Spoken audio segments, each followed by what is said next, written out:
go on the wrong bloody screen. Where's it gone? Where's it gone? It's gone. It's gone. It's gone. Have you found it?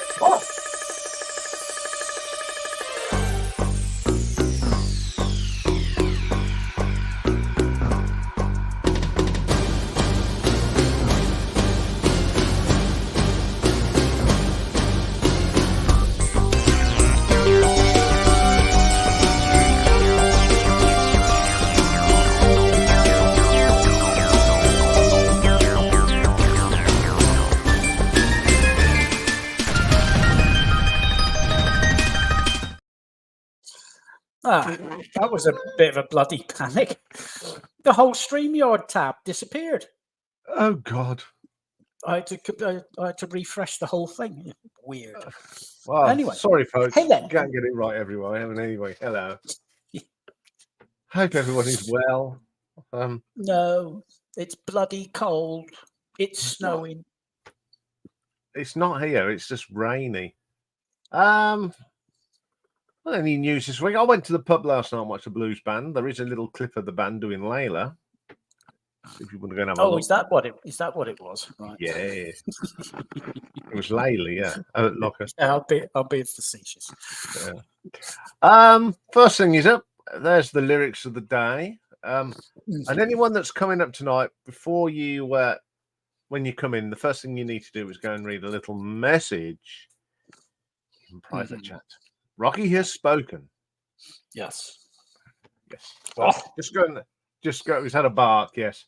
So just go and have a look at it if you're coming up tonight. So another busy week. I've been doing lots of other things as well. It's got things happening tomorrow as well. It's been one of them weeks. I've got a poorly Blu-ray. It's at the hospital. Yeah, and you had your technical difficulties yesterday. Yeah, that's another story. I'll talk about that later. Anyway, last week, 4,121 people decided they'd look at the channel. That's very nice of you all. And 15 of you thought, these ain't too bad, so we'll subscribe. So what has been watched? Well, it's dominated by two things. One is what's number 3, and that's the Here Comes the Rain, Tony Clark in Magnum Tribute 87. Number 2, David Bowie's posthumous. Never say that word. Yeah, posthumous. That's it. That's the one. Live album at 207. But the number 1, and I thought of this would happen. Last Saturday's top 10 punk songs that Richard and I done, 295 people thought it was all right. Well, they watched it. Yes, they watched it, and it was all right. The 28 days, 13,948. That goes up all the time. 69 new subscribers in 28 days. I can't thank you enough. I thought once we'd got over the 1,000, we'd just do it in dribs and drabs, but we'll find out how many we've got in a moment. So coming straight in at number 3 is the Punk at 295. No, fair enough. But at number 2, and I think Richard and I think this is our most popular video we've done ever, and that's when we've done the 10 worst albums from our artists. 437 people. Thank you very much for watching that. But still out in the lead is Tony Clarkin and the Tribute, and Here Comes the Rain at 468. We'll do the shorts from both. Top short this week, the debut album from Cream, Fresh Cream, 278. Let's go on back a bit. Yeah, it's a great album. Still reigning in the monthly one is Black Sabbath, 7 stars, 607. I didn't think that'd be popular because it's not a popular album by the band, but people like it. So the whole caboodle, we're now up to 285,603 views. There you go. Only 15, just under 15,000 to the 300. I know, but we are not that far off now. 1,500 subscribers. We're actually at 1,480. 20 to go. Yes, 20 to go for 1,500. That's another landmark that I didn't think I'd get. It's fantastic. Thank you very much for everyone that supports the channel. No change, I'm afraid, in the top 3.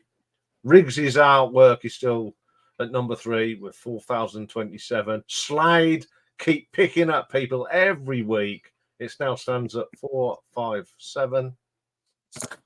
It's got up 21. Oh, that's brilliant. Fantastic, Richard. Thanks for that. That is super duper. So that technically is still miles ahead, but it's not in front of our other one. So 2 popular videos. Yeah, and Quo is now at 8,171. What have I been listening to this week? I cleared. I'm here, but walking the dog. That's fair enough. Fantastic, Marius. He walks the dog and he's still watching. What a hero. So long as he doesn't start shouting Fenton. Fenton, yeah. Anyway, I've cleared Partridge Family and Mr. John's Entwistle are done. Teenage Fan Club. We're getting to the end of that one. 10 of the 12. John Martin is coming on really nice at the moment. 13 of the 23. Got a new one in there, The Tubes. Listen to the debut album by The Tubes. Weather Report are coming on nicely. We've got 10 of them done of the 14. Texas, 8 of 10.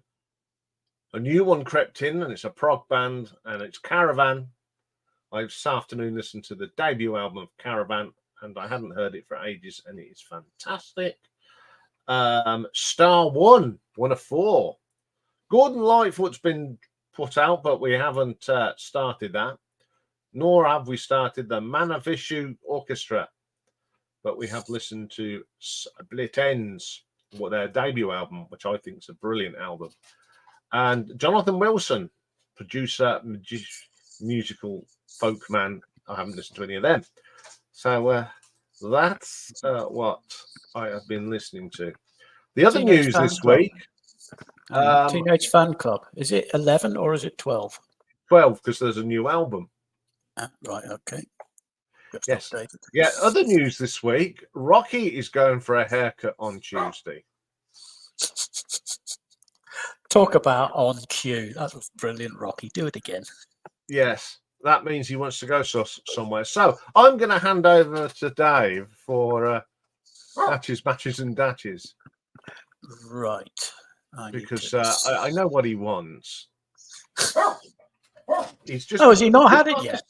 He's had it, but when he's had it, he has to go somewhere. Oh, yeah. Oh, right. Okay. Okay. Dispatches, notable deaths in music this week.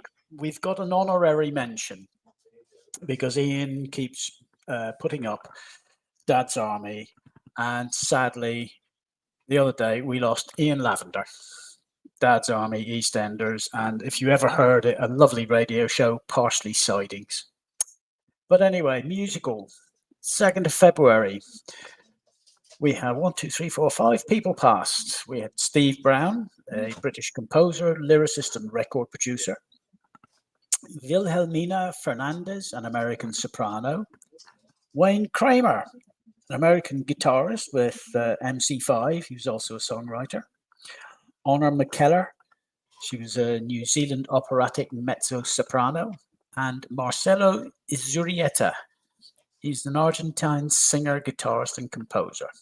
The 3rd, we lost Ashton Family Man Barrett, Jamaican musician with Bob Marley and the Wailers.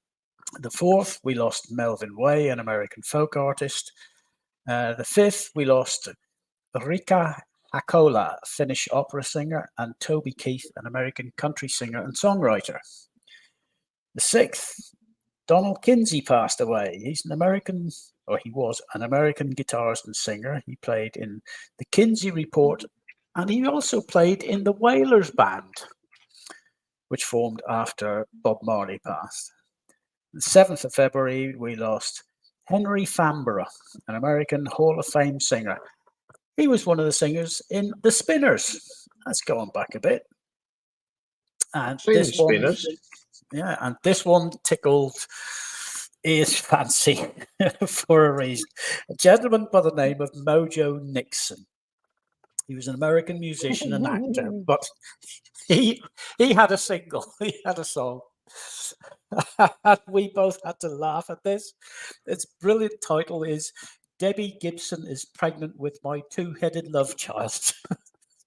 So there's a bit of laughter. Classic. Laughter is the best. Laughter is the best medicine. The best way to finish off the dispatches section. Notable birthdays. Iain earlier mentioned a famous author, and I had made a note because he's an important figure in literature.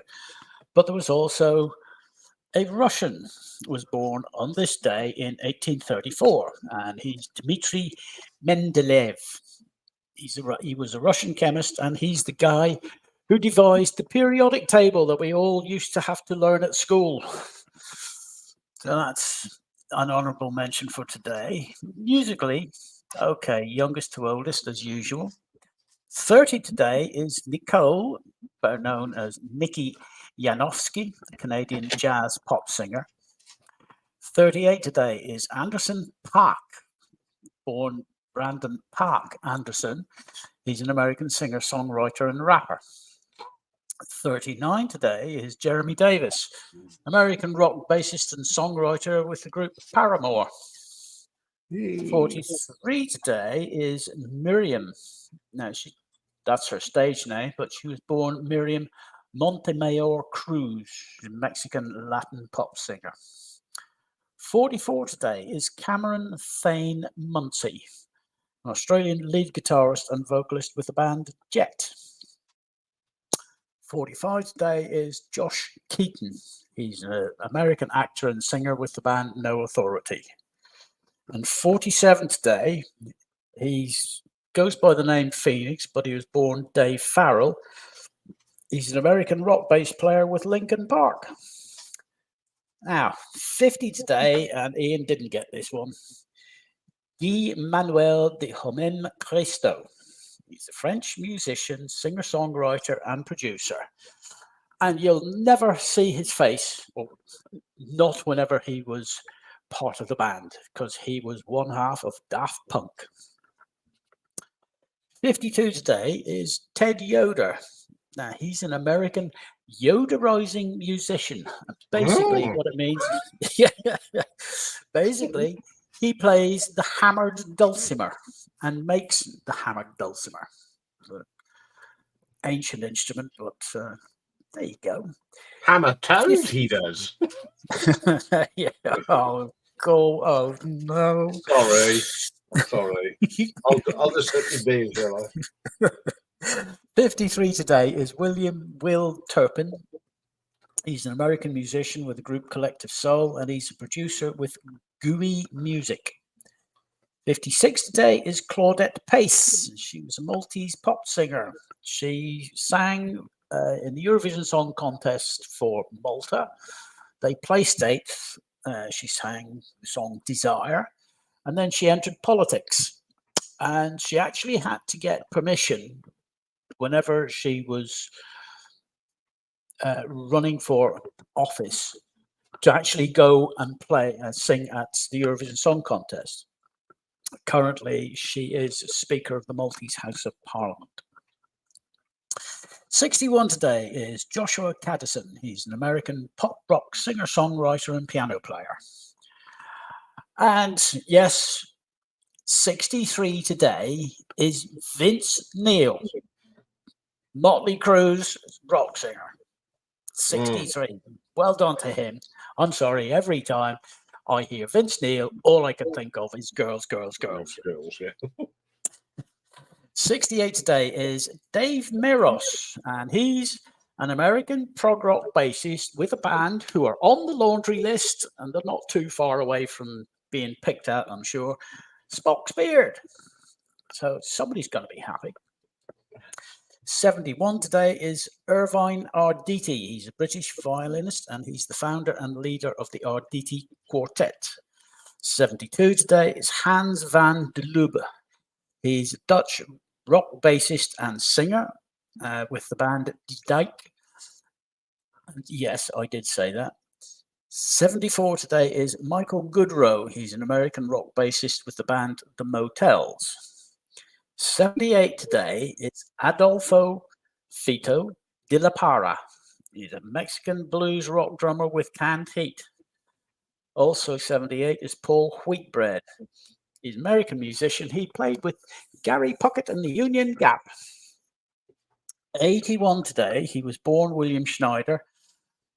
He's known as Creed Bratton. He's an American rock guitarist with Grassroots. 83 is Tom Rush, American folk and blues singer-songwriter and guitarist. 86 today. I looked up, whenever I check the birthdays, I cross-check between one website and Wikipedia. And this guy came up and I said, oh, okay, I'll go and check. And the introductory bit to this guy, I thought, I've got to include this. So, Edward Ray Sharp is 86 today. He's an American singer, guitarist, and songwriter. His best-known single was called Linda Lou.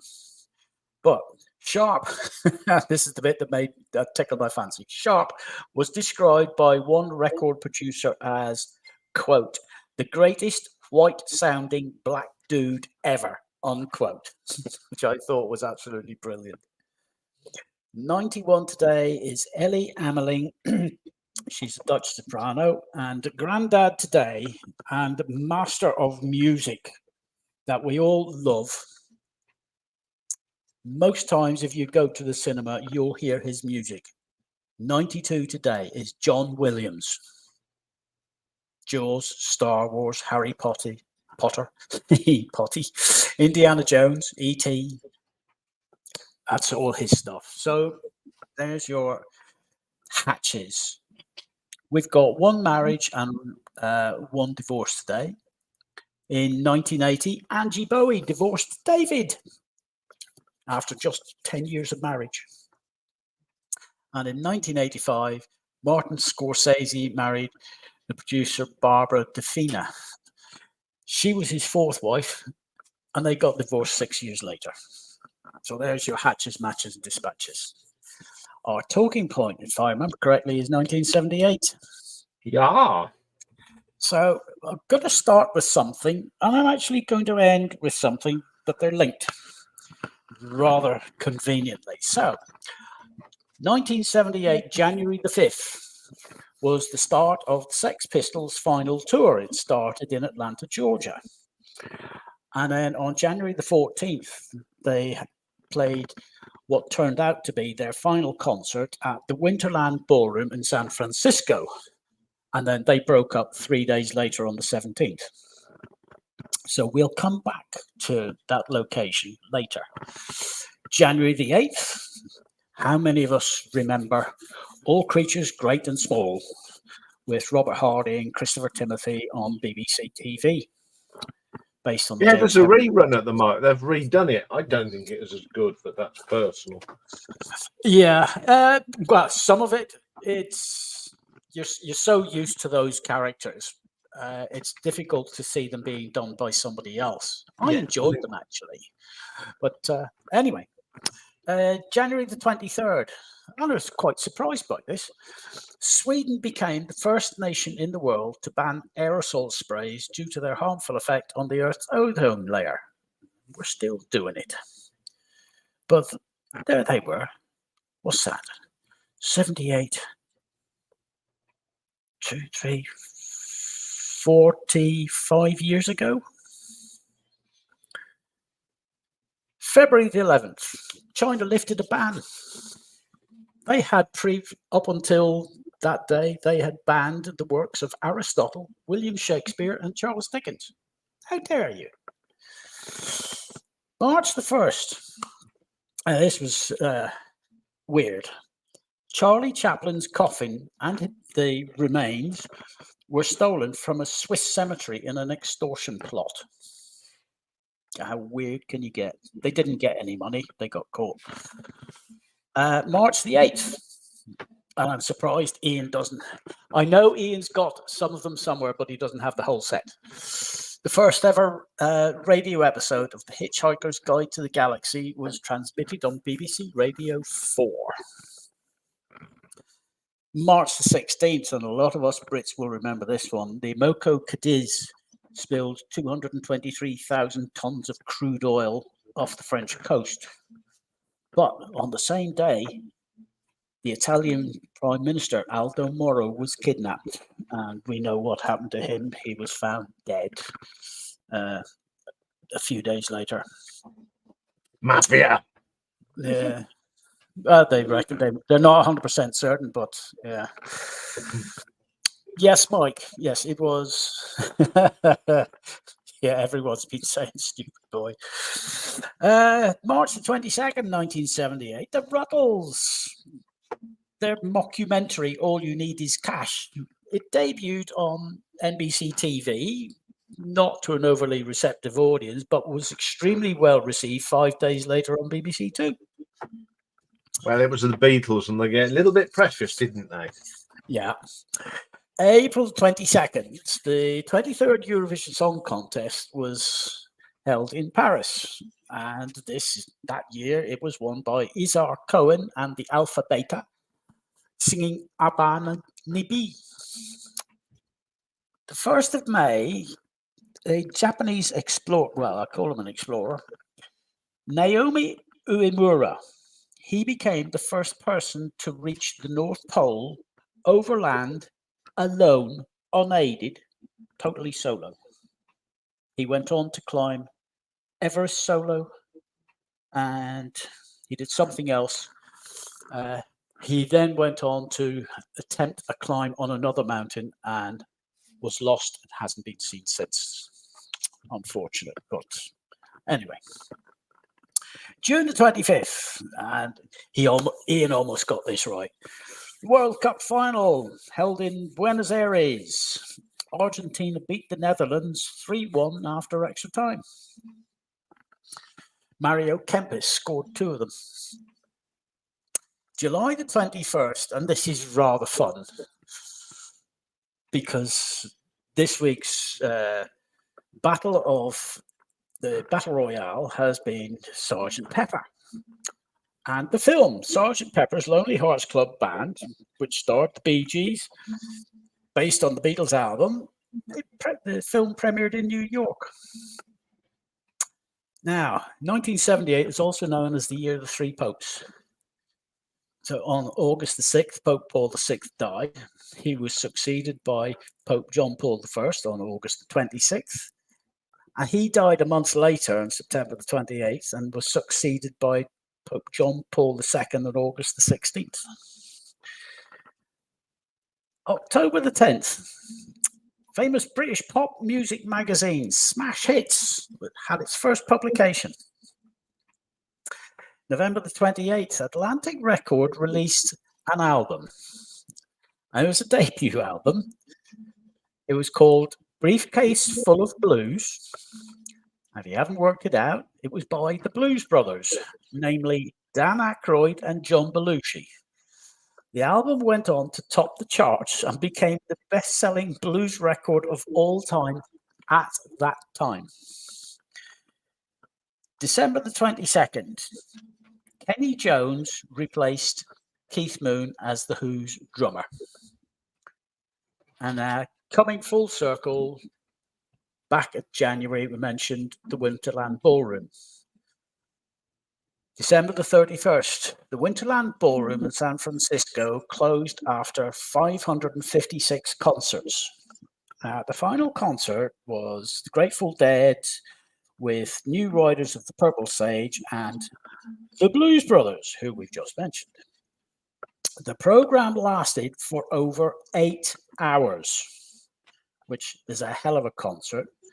But the Grateful Dead played for nearly 6 hours. That's one hell of a concert to go to if you've got the Grateful Dead for nearly 6 hours. God. And the lovely thing is, once after the show, the crowd was treated to a hot buffet-style breakfast. So there you go. You go to a concert and you get fed as well. I like that idea. So there's your hatches, batches, dispatches. I can close that. I'm going to keep Rocky's notice available in case it needs to be reposted. Okay.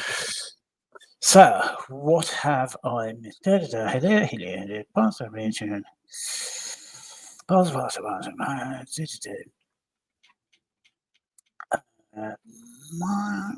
I'm ready and waiting. Yeah, no, I'm just scrolling down through to make sure I haven't missed any requests. Creed was on the American. Oh, that's right. Yes, Creed was on The Office. Yes. Sweet dogs. Well, I've got something to show everyone. I feel a bit of a fool. I've got. Oh, Nick's got a briefcase full of blues. Excellent. Oh, excellent. Glad I mentioned it. Okay, right. Let's add this to the stage, and we make it. Do you want to go full screen? Oh, yeah, I better go full screen. Okay, off you go. Okay, next week on the channel, we got Monday. It's quite an interesting week. We're going to start off with a little bit of Love Sculpture, Dave Edmunds' first band. And a great band. 2 albums, but 2 great albums. We're continuing with our Rockabilly month. And Lee this week has come up with another great Rockabilly album from Johnny Burnett and the Rock Trio. Well, we had it on today again, and we just think it's such a great album. So I'll be looking at that one Tuesday. Lee's request, and these are, and it happens to be Lee asked for both of these. He's getting a bit of monopoly. I'll have to have words with him. Mick Taylor, ex-Rolling Stones, his solo career, and one of Lee's favourite singers, and I love him as well, Mr. Gilbert O'Sullivan. Top 10 songs from one of the great songwriters with his stories, which are wonderful. Wednesday, Richard will like this one, and I certainly do. Be ranking Nick Lowe's studio albums. Continue on with that bit of pub rock sort of thing that we started with Dr. Feelgood. We're now moving on to another super duper genius, Mr. Nick Lowe. Who does that photograph remind you of? Reminds me of my uncle. Battle Royale next week. This is an interesting matchup. But we're doing about the album artwork. It's Sex Pistols, Never Mind the Bollocks against Technique, New Order. And you wonder why I put Jonathan Wilson out of the bag, because we're looking at his production work, and he has produced some many fine folk singers, and I've been down some rabbit holes in the last few weeks. So I'm looking forward to that one. Friday, live album ranking, we're going to do The Cure. Great live band. And then next Friday, we start a new story. And we're going to look at Mr. Michael Schenker, the legendary Flying V guitarist. And we're going to start off with the first thing that he ever did at the age of 11 with his brother Rudolph. Yeah, I mean, we're going deep. This is deep. I managed to find about 5 or 6 tracks that you can listen to on this. So it's the thing that he did with, they were called the Innovates. It's really interesting. It's quite a long one, Michael Schenker, because we're going to cover all Michael Schenker's work. So that starts next Friday. And then next Saturday. Now, this is a challenge that Dave set, Richard and I. 10 songs that don't mention the title in their song. Yeah. So that'll be a really good one. I'm been going through them this week, and I'm about there. So that's what's happening next week. And don't forget, after Tuesday, look out for a picture in the community of a very posh dash hound because he's having his haircut this week. Go back to Wednesday. Wednesday. Yes. Right. Chris Evans. Oh yeah, he does a bit. I thought you'd like that one. Right. Let's come out of Right. that. Hello, folks. We're back. Right. I get my beer from Brewdog, and they had an offer on this week. 24 cans of beer, half price, 25 quid. So it's about quid a can, right? Muggins here didn't probably read the small print because it came today. Yeah, go on. Show them the full side. Go on. Turn it round. Why it was half price? Because it was their advent calendar. It's all beer in there. Bloody huge. Ah. Hello, Lisa, and hello, Ray. Welcome. Evening, both. So, I feel a bit of a wally. I haven't got nowhere to put it. Yes, you do. I can't put that in the fridge, and I won't be able to get nothing else in it. No, you don't need to. You just put it beside your bed, reach out in the morning, pick one out. I'm not that bad. Okay, I'm going to start off with the 1978, and I always do bits of movies and TV. So I've got to do this one because the first film that came out in that year, and I got this out the Mail on Sunday. The Wild Geese, which is, I didn't pay for this, but it's a great movie. Well, you did. Yeah, I Somebody paid for the did. paper. Yeah. I've had that about 15 years. Wonderful. The next film, I actually went to see at the cinema because I was old enough. Breaker 19. Pigpen. Pigpen. What else was there? The Black Widow. Pigpen. Yeah. But the best character in there is Ernest Bogine as the sheriff. He's an absolute nut job. Absolutely brilliant film. Love that movie. Also in 78, we had the follow-up to The Guns from Navarone, the second book. Force 10. And this film has got the late Carl Weathers in it. That's right, yes. Robert Shaw's in it. One of the Fox. I can't remember which Fox it is. Edward Fox. Edward, yeah. Robert Shaw. It's a great, and Richard Keel, who plays Jaws in. That's right. Yes. People say it's not as good as Force 10, but I like both stories. I really like them. Hang on. Do you want to think about what you just said? What? People say it's not as good as Force 10, and you're holding up Force 10. Okay, the second Sweeney film came out, which I prefer. I think is the better of the two. It's the one that's set in half in Malta, and it stars a very young John Lyons. Now, John Lyons has had other great roles. He played George Toolan in Touch of Frost. And he also played one of the Clippies. He's on the buses. Yeah. Also, everyone's favourite orangutan. Bit of Clyde, right-hand turn, Clyde. Every Way Which But Loose came out. I love this film. I love that phrase. Right turn, Clyde. Right turn, Clyde. And we had another carry-on film, and this will be the last time this will come out.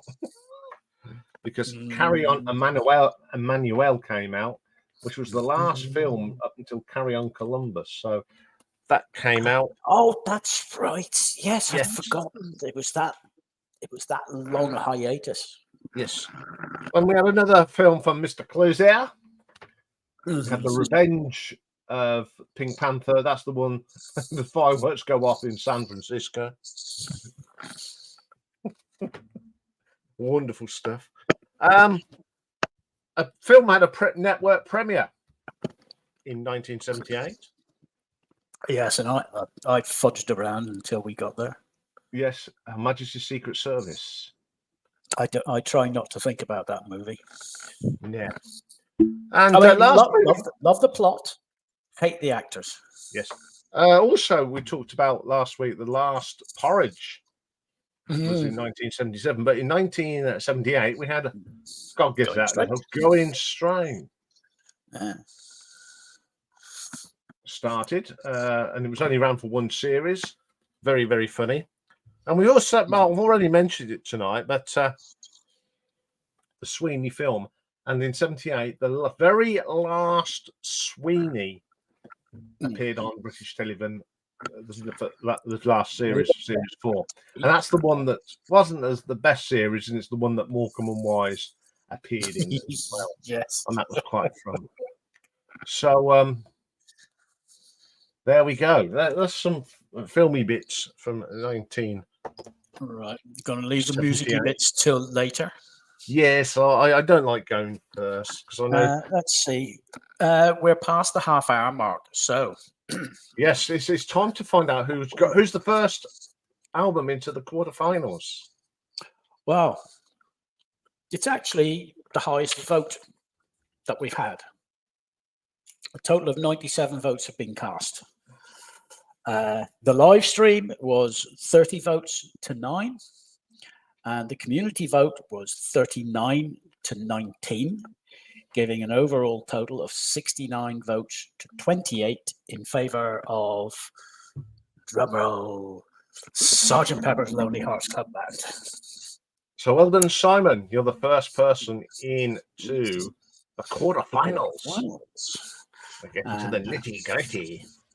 Yeah, and I haven't looked yet at the. In fact, I will do that now. I'll just have a quick.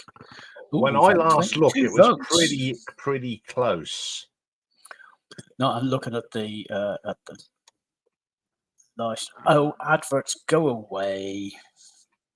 Oh, it's 50-50 in the live poll. It's 11 each. Okay, right. You know, I had something up, and I've now got rid of it. Good evening, Mike. I'm going to say this, everyone. There's a little message in private chat for you to read. Yes, I'm just waiting for it. Can't see anything. Oh, right. There we go. That's that's why I said I was going to keep it just in case. So I will paste and go. Right. There you go.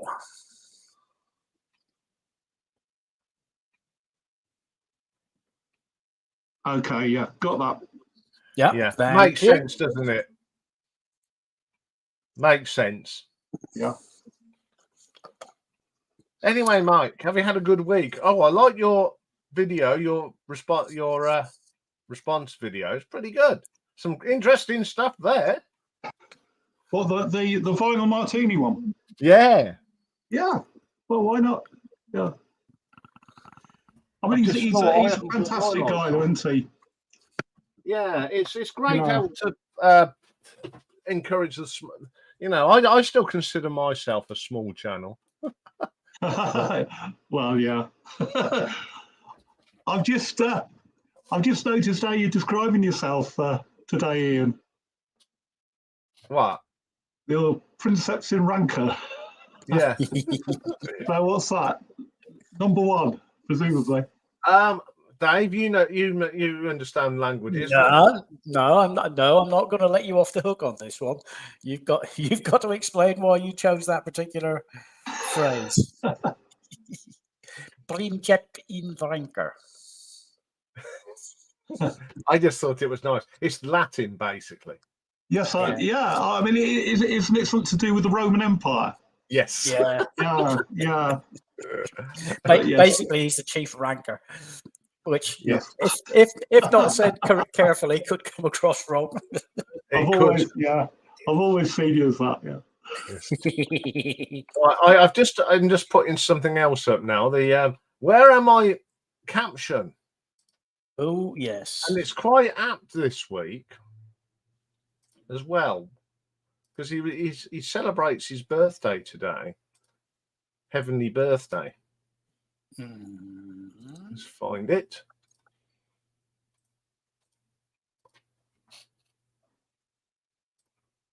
So there we go. It's his birthday anniversary today. Who is it? And where am I? God no. well, Anyone in the gallery? Somewhere nice and hot, anyway. It is. Yeah. And that was taken in March. God. March 2012, to be precise. Right. Good evening, Romy. Welcome. Yeah. I have to leave it to somebody else. I've got no idea. well, no, it's not what the person is sitting on will give you a clue. Right. So it's not Jules Verne, is it? It is. spot on. Oh, right. Yeah, I just thought, he's holding a book, isn't he? I thought, Yeah. well, he's probably an author. Yeah. All right. So does anyone know where that statue is? I'll give you a clue. It is a port, as you can see in the background. He's not in Barcelona. And I'm not in Barcelona now. That is. No, I'm not in Madrid, Stevie. Oh no, it's a port.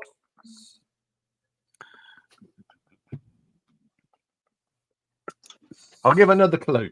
It's not what it's a place that cruise ships call at. Not because it's a touristy thing. It's something for the cruise ships to pick up supplies before they go round the Mediterranean. So there's another clue. Or head out into the Atlantic Ocean. Is it Gibraltar? Stevie's got it. Yeah, Stevie's got it. It's Vigo.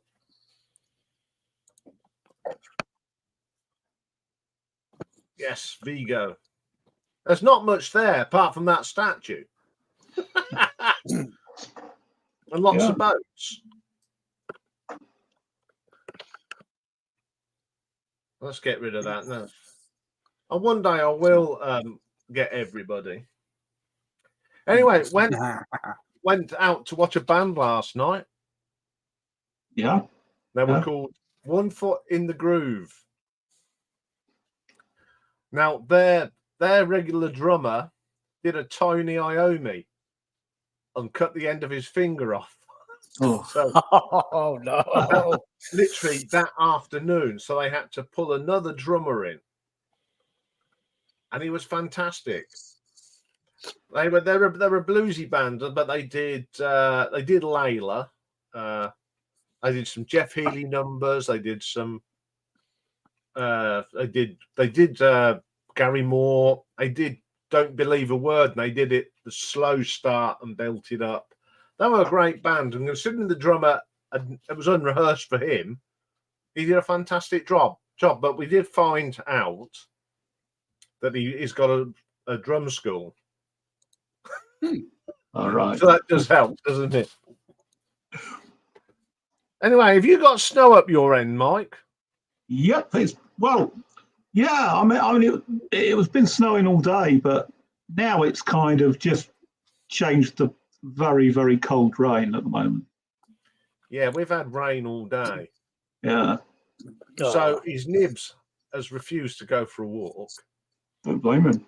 No. Yeah. And he just, I've got like a little porch bit under, once you come out my front door. And because it's teeming of rain now, He was positioning himself so he didn't get wet. He's very precise. He goes up and he goes forwards, backwards, and then he'll do what he needs to. But he just will not, when it's pouring like that, he just refuses. You open the door, he looks at you, looks outside, looks at you and go, yeah, do one. Yeah, sounds sensible to me. So he's Yeah, getting a haircut then, is he? You what? He's getting a haircut then, is he? Yeah, he's having his hair cut.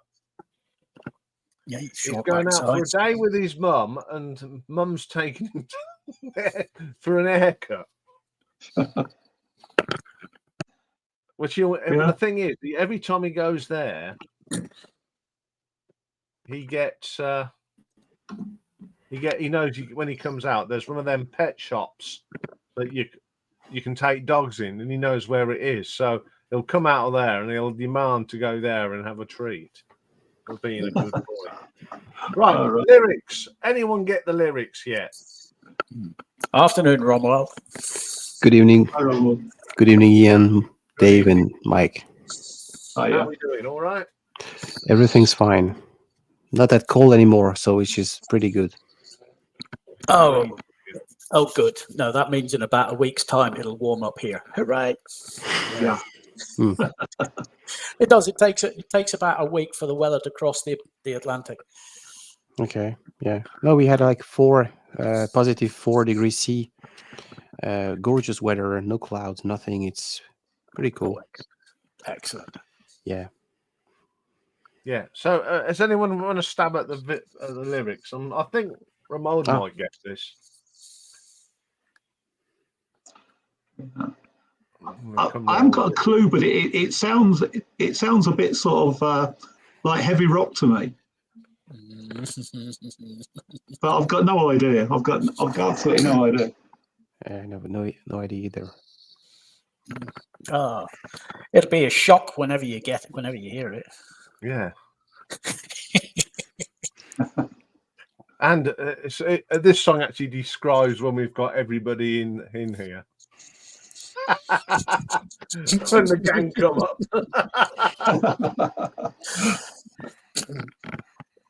It's from an album that came out in 1978 anyway. Oh. Well, if I change it from a shock to a shocking experience.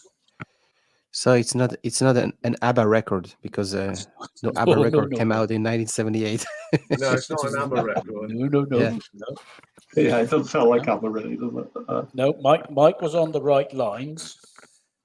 Right, so it's a little bit heavy then. Yeah. Ish. Yeah. Ish. Van Halen? That's not Van Halen. Just gonna guess. I'll give another shocking. What would give you a shocking experience? Oh, it's not AC/DC, is it? Alice Cooper. No, it's AC/DC. It's an AC/DC song. What album came out in 1978? Power Age. Yeah, it's Power Age. You got the album now. What song is it? We had Riff Raff on that album. We had Bingo. Yeah. Well done. We got there in the end. Yeah. Yes. I don't know. There's a message in private message. Oh, to yes. read for people that come up in the panel. So, who's going to kick off 78? Actually, before we do, there was a single that I showed last week. Is Richard still in the gallery? Because he might be able to help. Richard, are you here? It was this one. That's right. Blessings in Disguise. Yeah. Noddy Holder and Dave Hill. Mm-hmm. I saw it in the charity shop. I know absolutely nothing about this. And I'm just wondering if Richard or anybody else sort of knows the story behind this. Any other Slade fans? I think Richard maybe had gone off to. No, too late. Yeah, 1989 anyway, and it's on the Mooncrest label. So I'm just intrigued. Sort of what sort of motivated them to start a new band. Although sort of like probably quite briefly. So I think you've been nominated to go first, Mike. Oh, right. Okay. By our Canadian colleague. Right, can You you always do do it? that, I'm Robert. looking- You always do that. No, I'll make it big. Well, whenever it Okay, comes up, thanks. he points at me or someone else. Right. I'm not going to show a lot of albums tonight because it's 1978, and I was looking at stuff I could show, and there's absolutely loads of it. And there's a bit of a theme running through it, and you could probably imagine what that theme is. So I'll start off with a band that got their first single and album out in 1978, and from late 1976 through 1977, graffiti started turning up outside various record companies in and around London, and the graffiti said, "Sign Susie and the Banshees," and eventually Polydor did. So there's the debut single. Hong Kong Guard. Yeah. Okay, and as I say, it's on the Polydor label.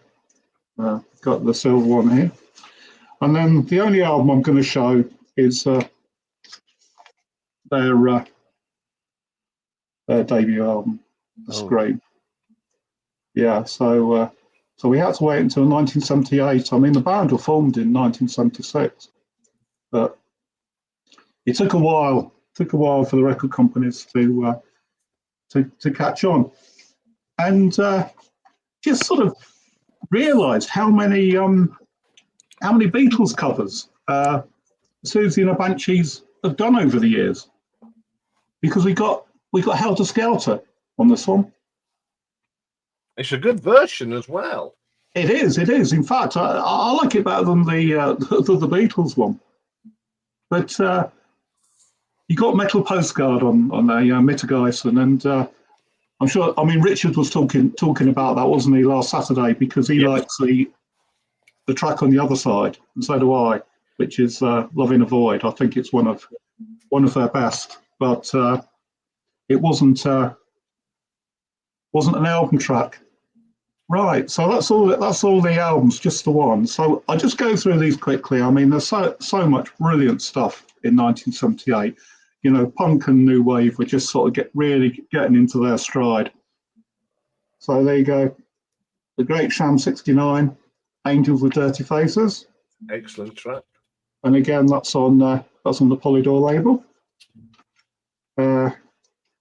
Somebody who's probably the godmother of punk, and that's Patti Smith. So this is Because the Night, Patti Smith Group.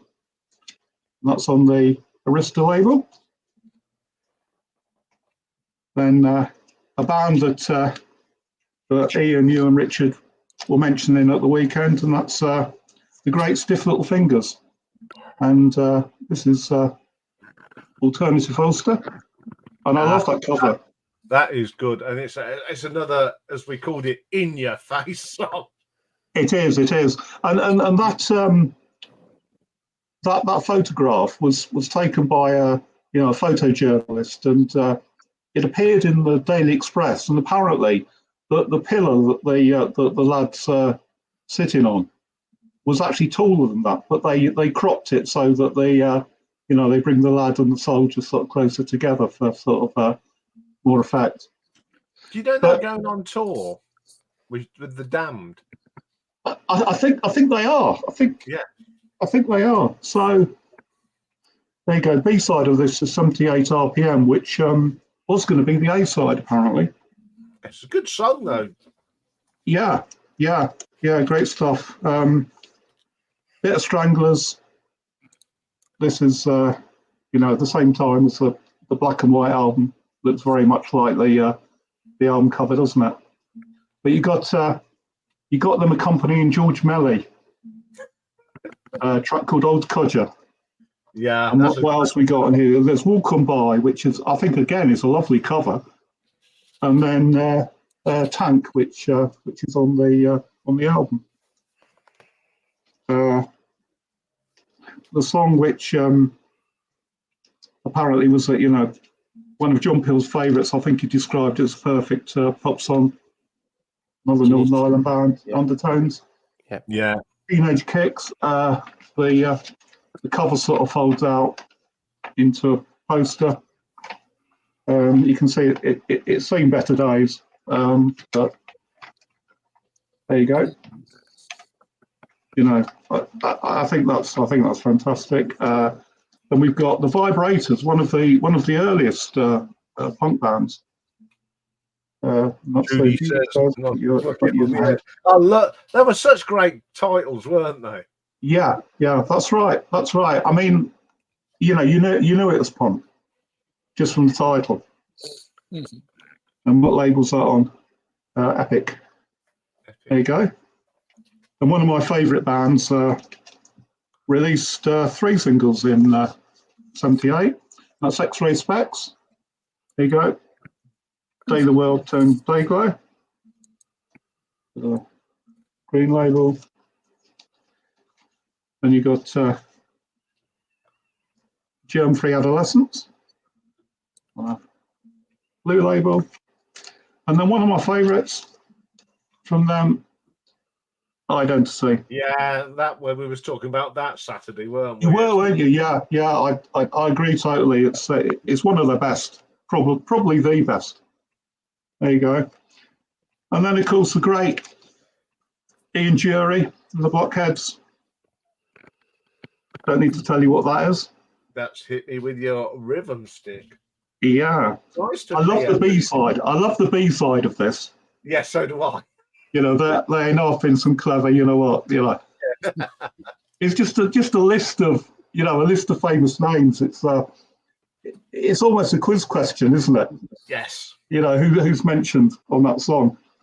And my favourite Ian Jury single was What a Waste. What a Waste, yeah, it's classic. Yeah. And that's got the classic sort of Blockhead label on there. They're on stiff. Bit of Leeds here, Gang of 4. And this is the Damaged Goods EP. And the versions, the versions of Love Like Anthrax and Damaged Goods on the EP are totally different from the album versions. I prefer the EP versions, actually. I do as well. I do. They seem to have a little bit more grit, as they say. Yeah. Then a bit of the jam down in the tube station at midnight. Brilliant. And yet another cover. And this is the jam again, and it's David Watts. There we go, Kinks cover. Right, I better get on with this. I'm hogging the stream, aren't I? Graph work, the model. Yes, classic. I've got that somewhere. You know what? I've been looking for the German version of this for a long time, and I just don't seem to see it. A band that you might not know, the Desperate Bicycles, and this track's called the Medium is Tedium, and they recorded it for, I think it says in about 153 quid it cost them to get that recorded and pressed. A lot of money in 1978. Well, yeah, but not too bad. And they sort of epitomise the sort of DIY sort of ethos that was in punk at the time. Clash, there you go. You know what this is, don't you? I can't see. It's a bit the 1978. Yeah. On the Give Him a Rope album, right? It's English Civil War. Oh. Yeah, and there's Pressure Drop is on the B side, but again, this is one of my favourites. Then let's get into a couple of Buzzcocks,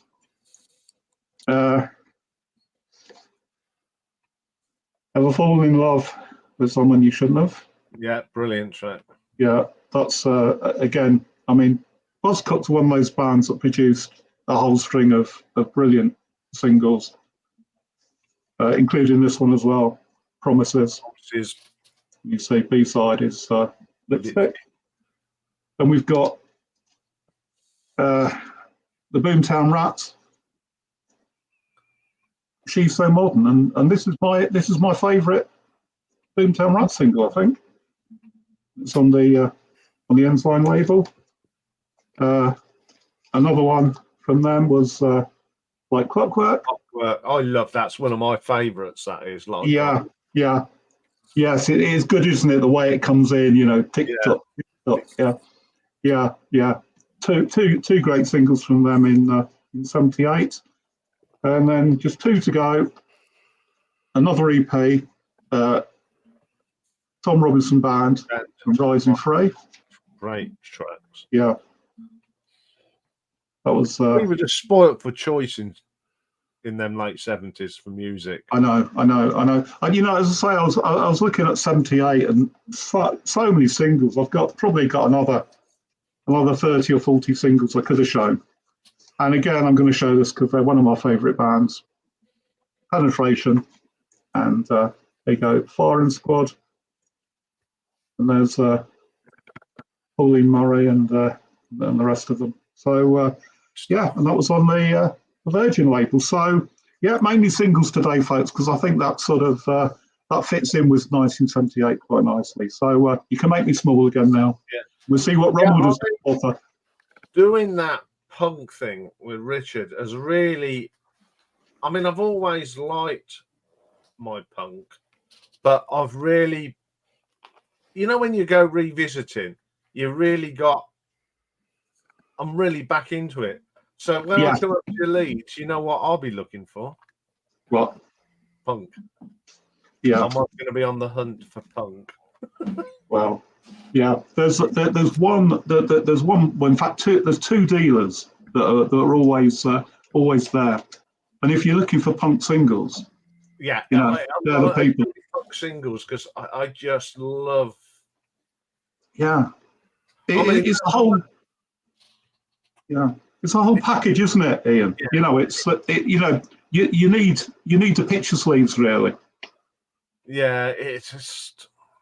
I got such a buzz doing that punk. It's just regenerated my love of punk music. Yeah. Well, that's it never really went away, but it brought back so many memories of sitting in my mate's sister's bedroom and listening to just things. It's what I said about the Ramones. Blitzkrieg Bop. She had that sent from America. She had a pen pal who was into punk, and they sent her this song, and she said, "I've got a song from the Ramones." Who are they? I said. Yeah. And when did she just go? I need to take a break. I'll be muted. I'll be back in a few minutes. Okay. Yeah. And I was just, she put on it, and it just, wow, this is fantastic. And that's it. You're hooked, aren't you? Once you hear one song, you're hooked. Yeah. I just show you something else very quickly because it reminded me. Oh, it's a while on that drawer. And it's this also make you big again. five CD set, Punk and New Wave, and what's it called? Oh, let's have a look. Oh, can't see where it says. Yeah, it should say somewhere. Hey ho, let's go.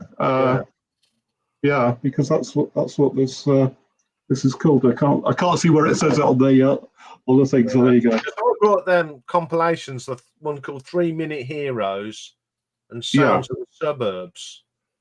Yeah, and they've got. Oh yeah, there you go. Hey ho, let's go. That's brilliant. Yeah. I mean, I'll let you into a secret though. I'm not particularly into the Ramones. I think they're a lot of fun and all that, but I thought they were a bit samey, really. you know. Well, I still think they may be one of the first punk bands, but the British punk scene was far. Sorry, America, we were far superior. We were best. Well, we might have been second on the scene, but we were. We ended up being the best. Yeah. Not from America. You don't have to apologize to me. But got a question. You are mentioning interesting. This box set is new wave and punk. So how do you guys consider Ultravox first era with James Fox? Oh well, I mean, I think it's partly to do with the sort of complexity, really. I mean, I would say that sort of pure and simple punk is very very rock and roll. Mm-hmm. It follows the rules of rock and roll. You've got your four chords and off you go. Whereas new wave, that the bands were sort of looking for something a bit different. Yeah.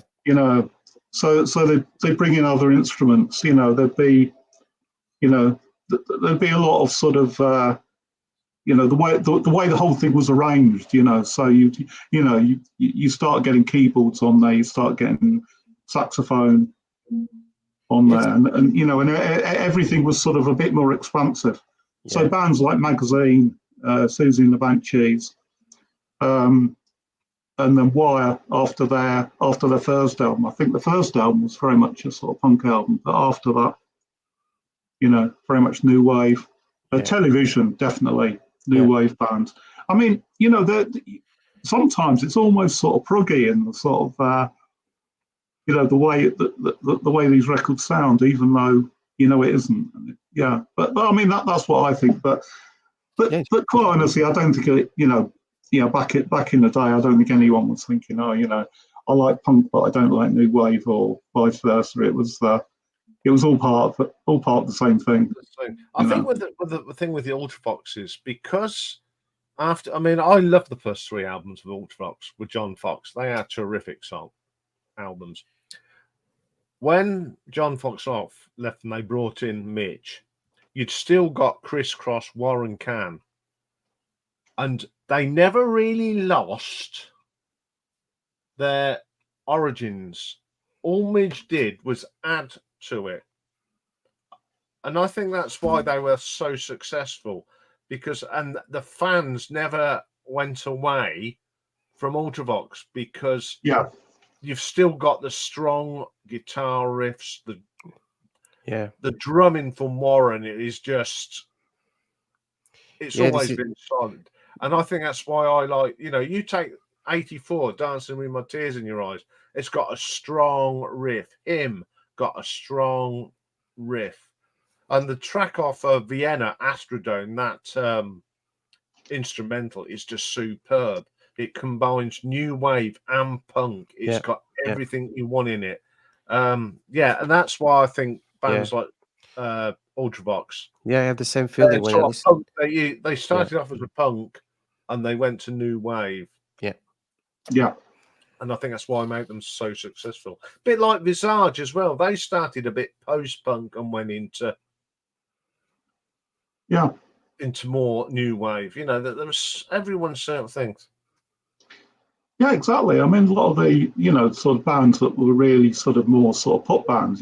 Bands like Human League. If you look at the early Human League stuff, it's not really recognisable as Human League as they became. Yeah, I mean, I love Being Boiled. I think that's terrific. Yeah, I was just going to say, it's very different, isn't it? Yeah. And then they're earlier, like the Lebanon. It's got that post-punk feel to it with them riffs.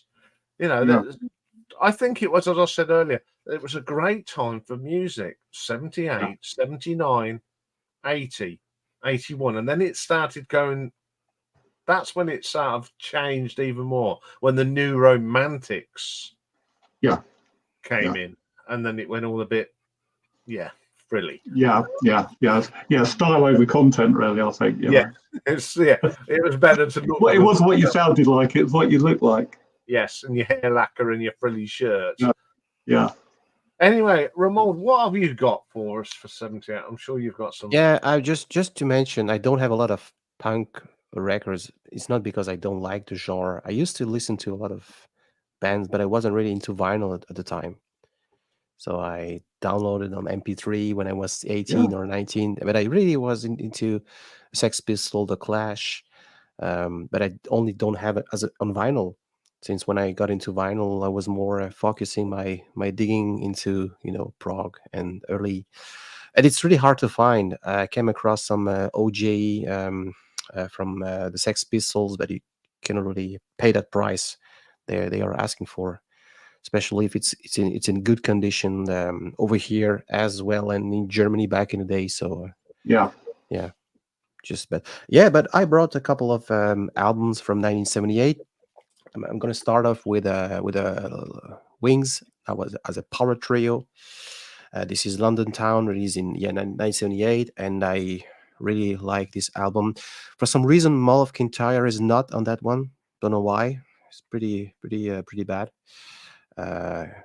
So I think But it gives it has got With a Little Luck, which is a with a little fantastic. luck, and it gives more space maybe to Danny Lane.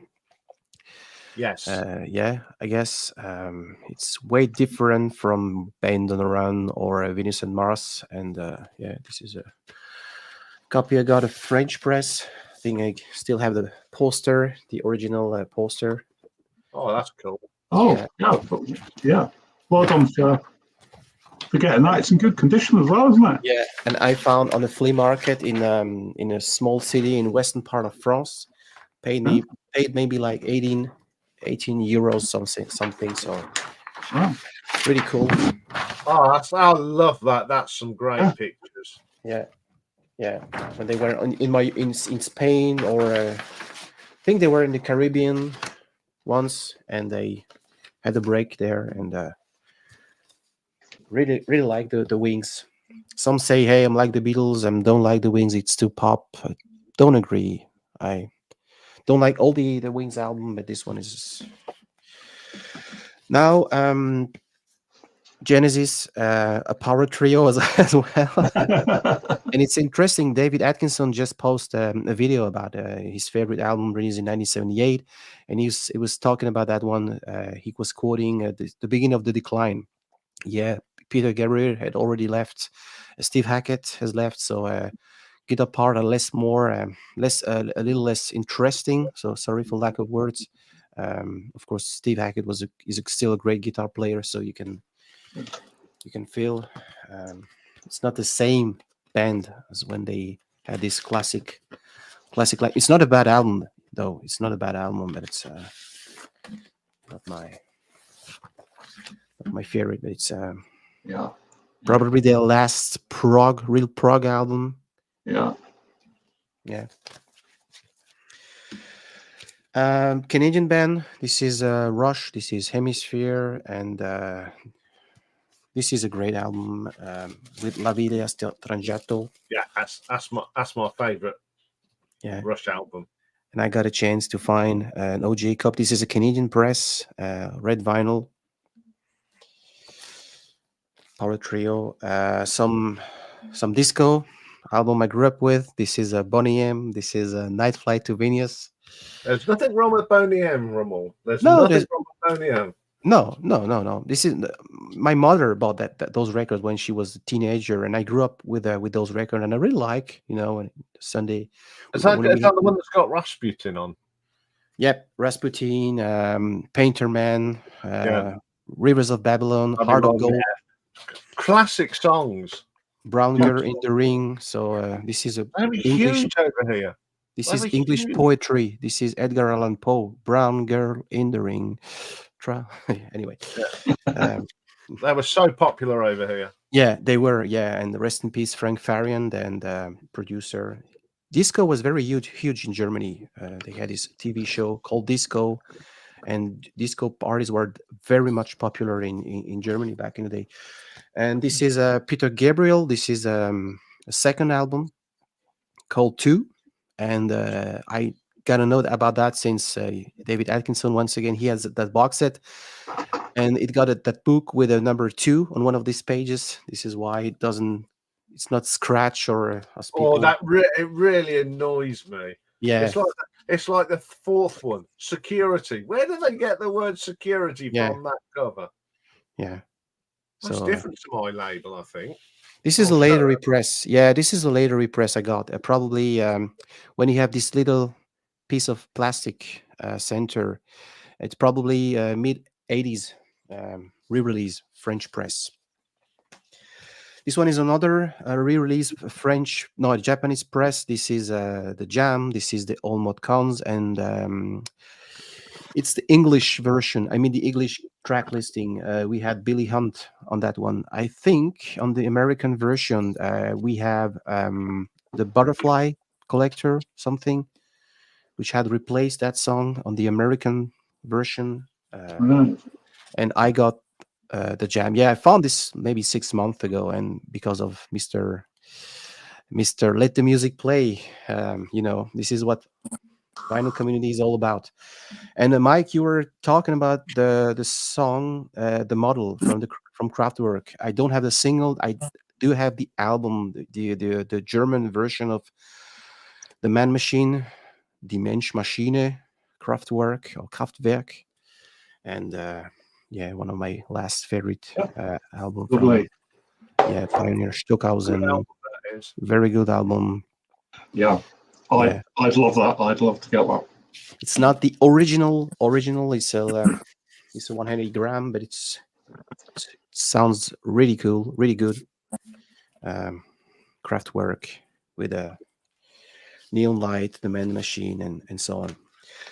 Styx dropped also a cool album, a Piece of Eight. Blue Collar Man is brilliant track. And I'm amazed every time I hear. I thought the first time I heard that song that it was released in 1972 or 1972 because of that organ, of that B3 organ sound at the beginning, very typical from the early 70s stuff. But it's not. It's 1978. Piece of Eight, the band Styx. I don't know if that was where they were popular in the UK. Well, I like them.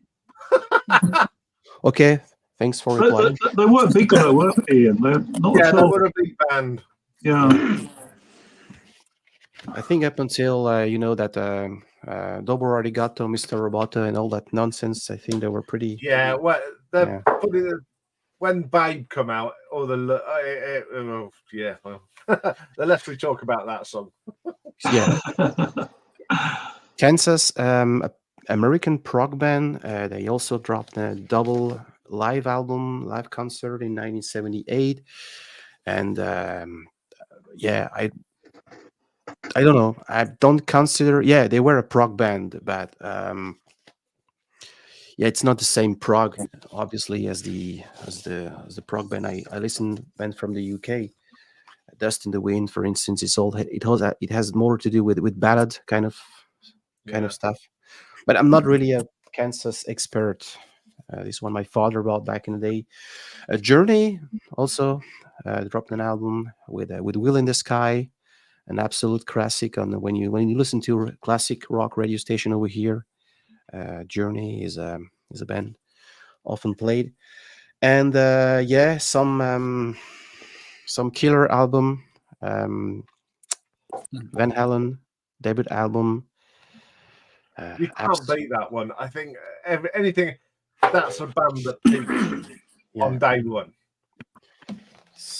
I know every nook and cranny of that one. Eruption, You Really Got Me. Ain't Talk About Love. I really like that riff at the beginning. One of my favorite riff.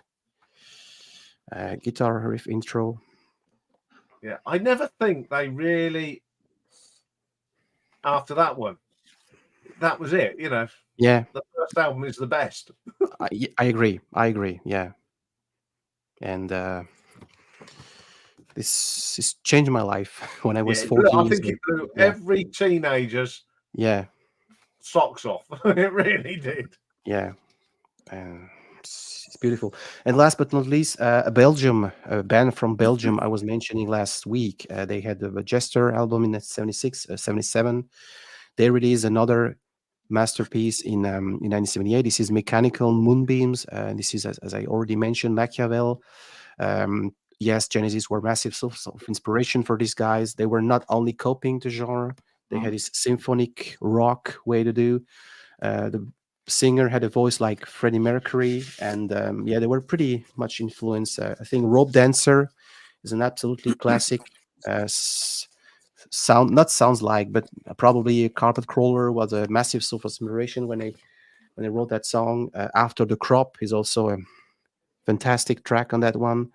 They went more pop, more more mainstream after that with Urban Games.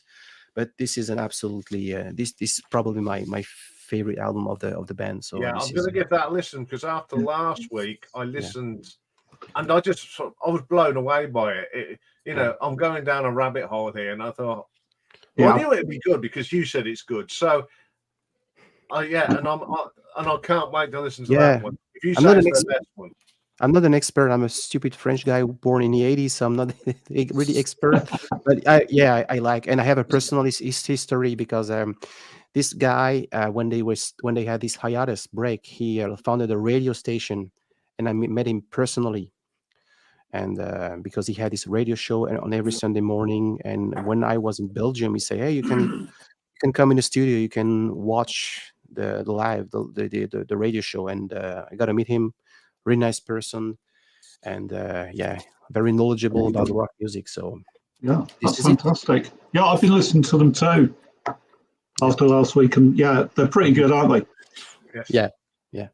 Make me small. Make you small, yes. Anyway, greetings, Michael. Hi, Michael. Ohio. Michael. Yeah, there's no need for you to read that message because it's something that me and you have discussed. Okay, good. Very good. Yeah. Hello. I said I would do it. Europeans and Canadians. Hi, Michael. By way of Europe. The way he says it was almost racist. I'm almost tempted to say sayonara. At Burlington Records today from 1978. Okay, I'll make you big. Oh, we're going to have our favorite. Okay. And before you start, what a sleek haircut there, Michael. Thank you. Thank you. Thank you. Do you know that you can get your hair cut for the equivalent of $8 in Japan? Wow. $8. Cheap at half $8 the price. everywhere. Just like to say that and rub it in. $8. $8. Okay. I'm going to go on a wild guess, and I'm going to say that people in the UK are not really. They don't really like Bruce Springsteen. I do. You do, of course, you do. Like you like everything, Ian. Not me, Michael. Not me, Michael. I actually made a video. I made a video about not liking Bruce Springsteen. Good. And PC31 sent me a Springsteen album as a result. Thank you very much. Thank you very much. Somebody had the right response. So, bits and pieces. This what I'm going to show you is a response to Bruce Springsteen, and it's kind of like All You Need, like that Charlie and the Chocolate Factory song movie where one of the chocolates is like you eat it and it's got a full course meal, and that's what this record is for me. Right? It is everything. It's getting all of Bruce Springsteen in one record, and it's actually quite good, and it's better because it really goes back to his earliest days. And that is Southside Johnny and the Asbury Jukes, Hearts of Stone. And everybody on that is the whole E Street Band. And there is not a single bad track on this record. And I guarantee you, play it once. And if you're on the fence and you want some good American hard driving music with brass and rock and blues, oh no, just not even blues. It's just soulful, and the lyrics are great. And he's kind of an ugly guy. He wasn't a handsome guy. Kind of got this is probably the best picture of him because in later years he got kind of like fat on stage. And sweaty. It was kind of depressing. But Southside Johnny and the Asbury Jukes. Next guy up, Garland Jeffries, and You probably never heard of him before. He probably never went to the UK, but he's a New Yorker, singer-songwriter, and this is my introduction to him. And it's a beautiful recording. He does a little reggae. It's mostly rock and soulful songs. And this actually is. I rarely show the labels, but look at that. It's a white label promo. Mm. Ooh, American. Garland Jeffries. Of course, probably somebody's shown this already. Peter Gabriel. What did they call this? The Scratch album? No, I really like this one. too. You know, this was produced by Robert Fripp. It was. And it's very raw. And one of the tracks just ends abruptly. It just ends in the needle, and the needle jumps up. I think it's White Shadow. Yeah, it's White Shadow, the last track on side one. I think that is Peter Gabriel in New York. Anybody know the story? Yeah. I don't know what else to say about this. Go on. I think he was. I don't know. I think he was taken to New York. Obviously, when there was lots of snow. Yeah. Well, you had the blizzard of '78 in Providence. I think this is where this was recorded, wasn't it? Yeah. Yep. It's got Exposure on it, which is also on Robert Fripp's solo album. This is part of a trio of records. It was this, Fripp's record, and Daryl Hall's record that I showed you last week. So, an important trilogy. Yes. Nice one. Next up, one of yours, Robert Palmer, Double Fun. Wonderful Robert Palmer. You know, just a wonderful record, wonderful singer. What's the song that he said? Oh, Every Kind of People. Just, I mean, probably a fantastic radio song back in the day. And I included this in my Smile video for James. And I think that's it. Double Fun. Rest in peace, Robert Palmer. A not a New Yorker, but a guy who became famous in New York. He was a busker. You know what? Did they call it a busker in New York? The guy who shows up on the street. Yeah, that we have. Case. It's a busker, right?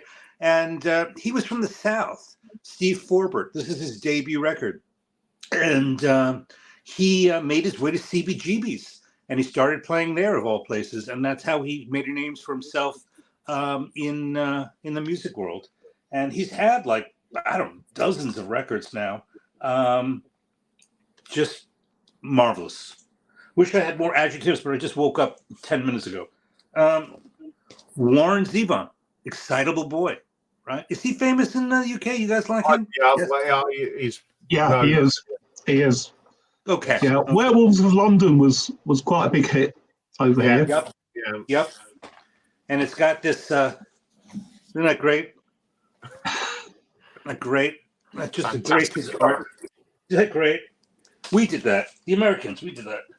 Okay, now, interesting story about this. And this is not 87, but you know this record? They copied Werewolves of London on this record. And he didn't admit it. Kevin Rowland did not admit it. And when they later came out with a special CD, he admitted it in the liner notes that they lifted the song, the riff from Werewolves of London. And that is Dexys Midnight Runners. Don't Stand Me Down. And I wish Nick was here today because I'd love to talk to him about this record, but he's not, but that's okay. Okay. Last two. And you know who it's going to be. So just, take the pills that you got to take and just calm down. Okay. This record, back to the bars. Okay. This was supposed to be an answer to Frampton Comes Alive. In fact, Peter Frampton plays on this record, appeared with him live, as well as Hall & Oates and Rick Derringer and Stevie Nicks. I mean, Todd Rundgren was no slouch. And this has got, it's just a mix of all his songs from his previous records. And it's okay. It's okay. But I just thought that was interesting that it failed and it was supposed to be like Frampton Comes Alive. And last one is Herman of Mink Hollow. Put his quote down. I can't look at it. He upsets me too much. Herman of Mink Hollow. Okay, Todd Rundgren. He recorded this in his home after he broke up with Bebe Buell. You know, they had, he raised Steven Tyler's daughter, Liv Tyler. And he recorded this record all by himself in a house. And he would run up and down the stairs because of the drum tracks. I don't know, the recording area was in another room. But, he was coming off of some depression. And look at these songs. I mean, Can We Still Be Friends? Big hit. Bag Lady, Onomatopoeia. I covered that one. Great record. Todd Rundgren. And that's it. And if you don't like him, you don't like him. If you do like him and you're curious about him, I get this record. And Nearly Human and Second Wind. That's the Rice advice. Okay. You can make me small now. Okay, there's a message on screen for you. Yeah, well done, Michael. I knew he was babysitting tonight. Yeah. I'm glad we've got our weekly fix of Todd Rundgren. Yes, it's highlight, without Todd. Yeah. Anyway, I'm going to show some now. Okay. Right. Okay. There you go. Right, I'm going to start off, of course, with Peter Gabriel, and just to show it is different from Rommel's. Mine's on just a plain old blue. I love this album. DIY's on this. I love that. Flotsam and Jetsam, brilliant. Indigo, some great tracks. And it's got the wonderful Robert Fripp playing on it, which is always a bonus. Of course, I'm going to show Genesis as well. Yes, as Rommel said, it's probably their last proper prog album full of prog. It's got the lovely Burning Rope on here. I love The Lady Lies. I love the ballad Say It's All Right, Joe. It's one of their nice ballads of that period. Also, that record depressed me so much, Ian. That record, that was for me, that was their lowest moment. Yeah. I'm sorry, I don't want to throw you off again. The wonderful Jazz. This has got the brilliant Fat Bottom Girls on, of course. Bicycle Race and the brilliant Dead on Time. Love that. Dreamers Born, really good album. And a debut album. Oh. Evening, Simon. Good evening, Simon. Hi, Simon. Hi, Simon. Debut album time. Yes. From a certain Gary Moore. Oh, yeah. Got some great tracks on here. Back on the Streets, of course, the slow version of Don't Believe a Word, which I heard a band play last night. Song for Donna's on here. And, of course, Parisian Walkways is off this album. Great. Everyone doesn't think this is his debut album, but he is. Who was he with? Was he talking with of Thin Lizzy? Thin Lizzy. Right. Talking of Thin Lizzy, we have this fantastic live album. Yeah, that's very famous. Live and Dangerous. Great album. It's just 3-4 sides of brilliant tracks. We start off with Jailbreak, and then it's got, I love it when he introduces Sha-la-la-la-la-la-la-la-la-la. How many, out of interest, how many albums have you got left to show? 1, 2, 3, 4, 5, 6, and a couple of singles. Why? Nope, no. There's a comment that I'm keeping. I'll wait until you're finished. Okay. Yeah, one of my favourite live albums of all time. Okay. Or someone out, another band had a debut album. Whitesnake. Trouble. There's the look at that young-looking band. The late great Bernie Marsden's on there, Mickey Moody, and Pete Solly, and also in '78, David Coverdale had released 2 solo albums, North Winds and Whitesnake, and I picked this up. This is actually a French album. Oh yeah.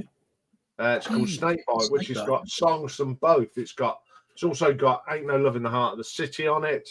Come On, Steal Away, Queen of Hearts, Breakdown. It's a great album, and it's on the Sunburst label. Oh, yeah, Sunburst, yeah. Yeah. I picked that up. I actually brought that in about 1984 at a record fair. Excellent. Keeping on the sort of purpley rainbow thing, there's a lot of that in this year. This album came out, the last concert in Japan, and it's up until a few years ago, this was the only Mark IV live album. On the back, we've got the band at the time. In the middle, of course, the great Tommy Bolin, that I never thought fitted into Deep Purple. He's a fantastic guitar player, but not for Deep Purple. If you want to hear proper Tommy Bolin, listen to his solo stuff. Great album. And of course, someone had left, and it was Richie Blackmore, the wonderful Long Live Rock and Roll. Gates of Babylon, although it has got rainbow eyes on, which I don't like, but I love that cover. We got Bob Daisley on the bass, and it was Ronnie's last album before he left. Mr. Mike Oldfield come out with a double album, The Wonderful Incantations. My favourite is Part 3. Great picture of him. I like that when you open it up properly. Our good friend Joe's favourite album. Now, there's a debate on what this is called. Who's by? It's Andrew Lloyd Webber's Variations, but it's basically Colosseum 2. Really? Yeah, with Julian Lloyd Webber. It's a brilliant album. It's Variations on Paganini. Great album. Absolutely brilliant album. And I've got some singles to show for once. No, Marius. No, please.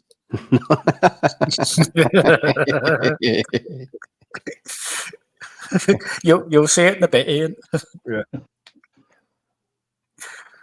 The original copy. Wuthering Heights. The funny thing is, this was released in 1978 in January, but stamped on the single is 1977. Maybe you can see that. Pre-released. Yeah. So that is its original cover as well. How boring. I know. Also, in 1978, I brought my very first coloured vinyl. Oh, as a single? As a single, yes. City Boys. Oh, What a Night. Woohoo. Vertigo. So that was my first thing. I love this song. It's one of my favourite City Boy songs. And something that I brought not so long ago, but it actually did come out in 1978. Graham Parker and the Rumour and Hey Lords, Don't Ask Me. Oh, it's a great song. It is a fantastic song. And I picked this up at my local record dealer. And it's brilliant. And on the B side, it's got Watch the Moon Come Down. So you got two great songs. Right. I'd kill for that. I didn't realise this was released, and it was just a special pressing, and I paid the masterly sum of £4 for it. Not bad, not bad. So I had to pick that up because it is one of my favourite Graham Parker and the Rumour songs. It's just absolutely fantastic. Mine too. So yeah, that probably right, Darren. That makes sense. Right. What we were giggling at was that. But the one I was holding is this one. John, stick your head out.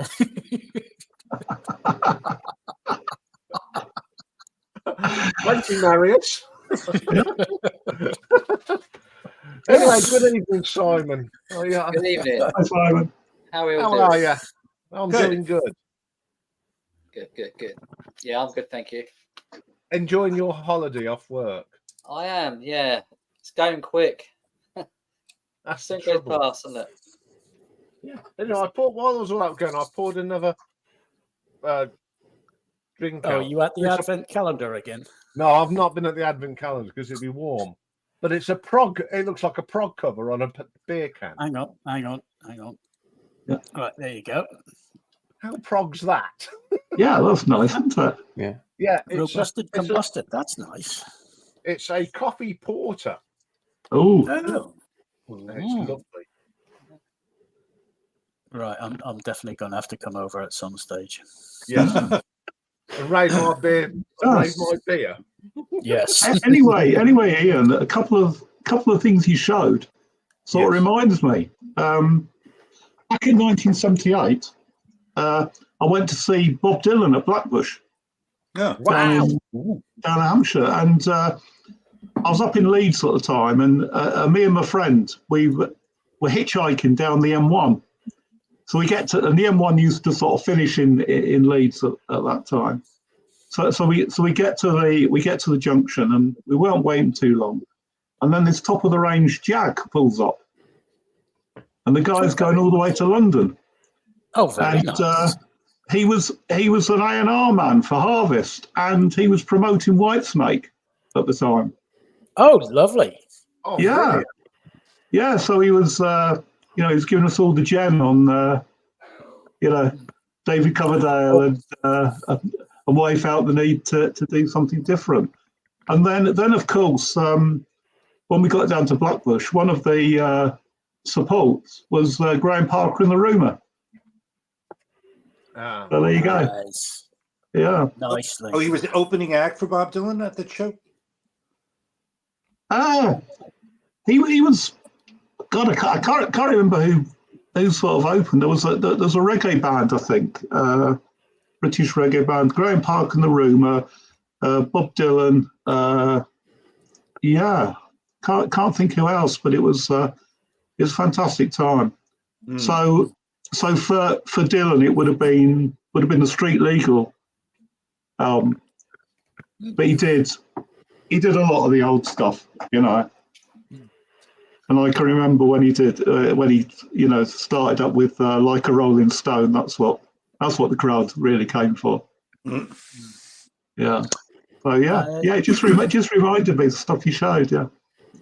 Simon, there's a message in private chat. If you could have a look at it, please. Okay. I can't I see anything in private chat. Okay, give me a minute and I will repost it for you. Yeah, while Bev's doing that, I put the radio on today and the Steve Gibbons band come on. Wow. And I thought, God, I saw him. And I was saying to Lee, I says, it's amazing that you forget who you've actually gone and seen. Yeah. I remember seeing the Steve Gibbons band in a pub, a club sort of thing in London back in, oh God, it must have been 83, 84, something like that. Brilliant. Yeah. That really strange thing about Steve Gibbons' band. Somebody showed a Steve Gibbons album on their channel this week, and I always used to think that the Steve Gibbons band were American. That's what I thought. I thought it was related to Billy Gibbons. Yeah. Yeah, but not. Yeah, it really surprised me. Really surprised. Yeah, and it was the gig last night. I mean, they were playing some great blues from everybody, and they played One Connection by Jeff Healey. And wow! And I said, yeah, I've seen. And again, I said, I went to see him. He supported Gary Moore on the Still Got the first blues tour that Gary did. Saw them at Brixton Academy. And I was saying to Lee about watching Jeff Healey play the guitar. It was just unbelievable how he used to sit there, and at the end of the night of the set, he was dripping in sweat, and all he was doing was sitting there because obviously he was visually impaired. It was absolutely brilliant. If he was great visually impaired, what would it have been like if he'd have been a visually he could see, I think he'd have been a great. He's a great guitarist. Anyway, Simon, have you got anything to show us from '78 today? I have. Didn't the Police release their first album in '78, or am I mistaken? I think they. Yeah, it must have been '78. Yeah. So, Right. yeah, I'll, must be. I'll show that one first then. Yeah, that is. Yeah, Yeah. Outlandos the Moor.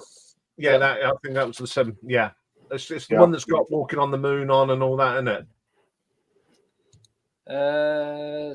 No, it doesn't have Walking on the Moon.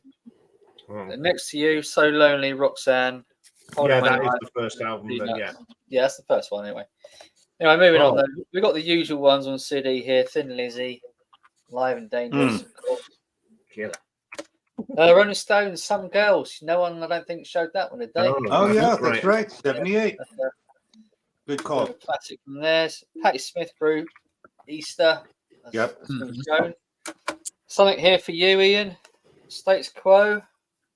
If you can't stand the heat, yeah. Uh, The jury's out on that one. I've got a compilation here. I'm pretty sure this was '78. Steely Dan's greatest hits. Could be mistaken, but I'm showing it anyway. City City, Jerry Rafferty. Fantastic album. This was a bit of a blind buy a couple of years ago in a charity shop. I just thought I'd pick this one up and hear it out. And that's Jamie Owen Collins, Love Eyes, 1978. British? I think it's American, but I'm not 100%. The Rabbit Hole. By Jerry Rafferty. I think it's got like a couple of albums sort of mixed in with this one. It's just self-titled. I think it came out, 78. Pretty sure it did. It's got a few songs from 74 and all over the place.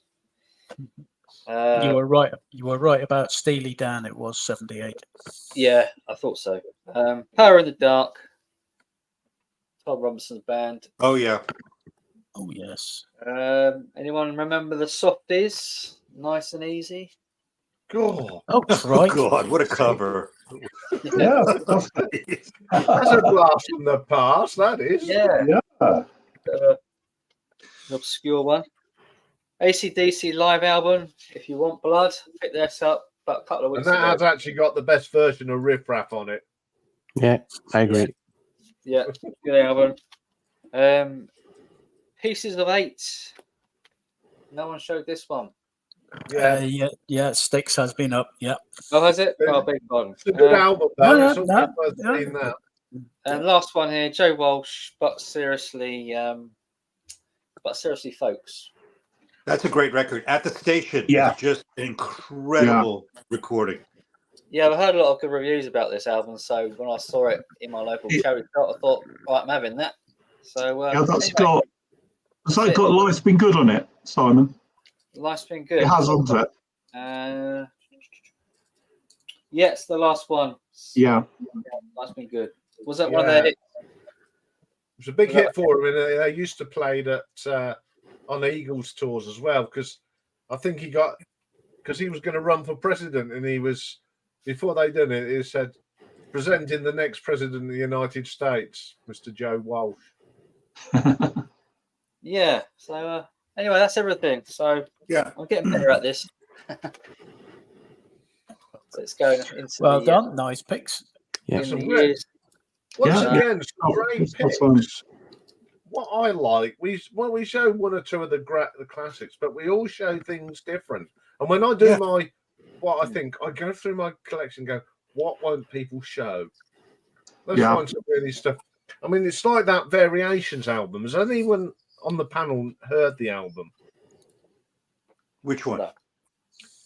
Where is it? Can't find it now. This one. No. No, never. No. Now, you said it's Coliseum too. I didn't understand that. Are you talking about the band Coliseum? The band, yeah. I'll tell you who plays on it. You've got Don Airey on keyboards and Rod Argent, John Heisman on drums, Right. John Mole on bass, Gary Moore on guitar, Barbara Thompson wind instruments, and Julian Lloyd Webber on cello. So it is basically the second incarnation of Colosseum. All right. I didn't realise that. Yeah, it's basically variations of Paganini's variations put together by Andrew Lloyd Webber. It's on MCA. Hang on, I I'll think make it it's big still again. about. I think you can. I think Stick it up again. There you go. Okay. Yeah, it's a really good album.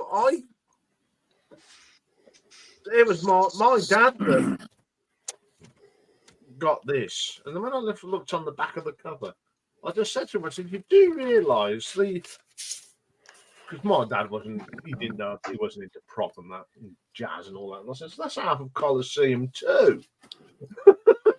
Who were they? I said, "You've heard of Gary Moore and Don Airey. You must have heard of Rod Argent." No, it's a great album. I do recommend it. If you see it, just buy it. I recently found a copy, UK press of their Valentine Suite, 1969, By and Coliseum. by Coliseum, correct. And funny enough, after let's say last weekend, went to Montreal, and I found a copy of the North American alternative. They did an album at the same time called "The Grass Is Greener," Yeah. which has almost the same cover and 2 tracks or 3 tracks, and they put on both, but it's a little bit different. The Grass is Greener is a little bit more classical orientated with Ravel variations, and it was only released in North America on Dunhill label.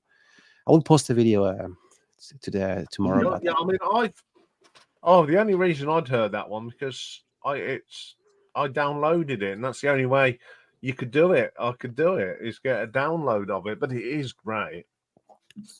Oh, good evening. Go on. Dave?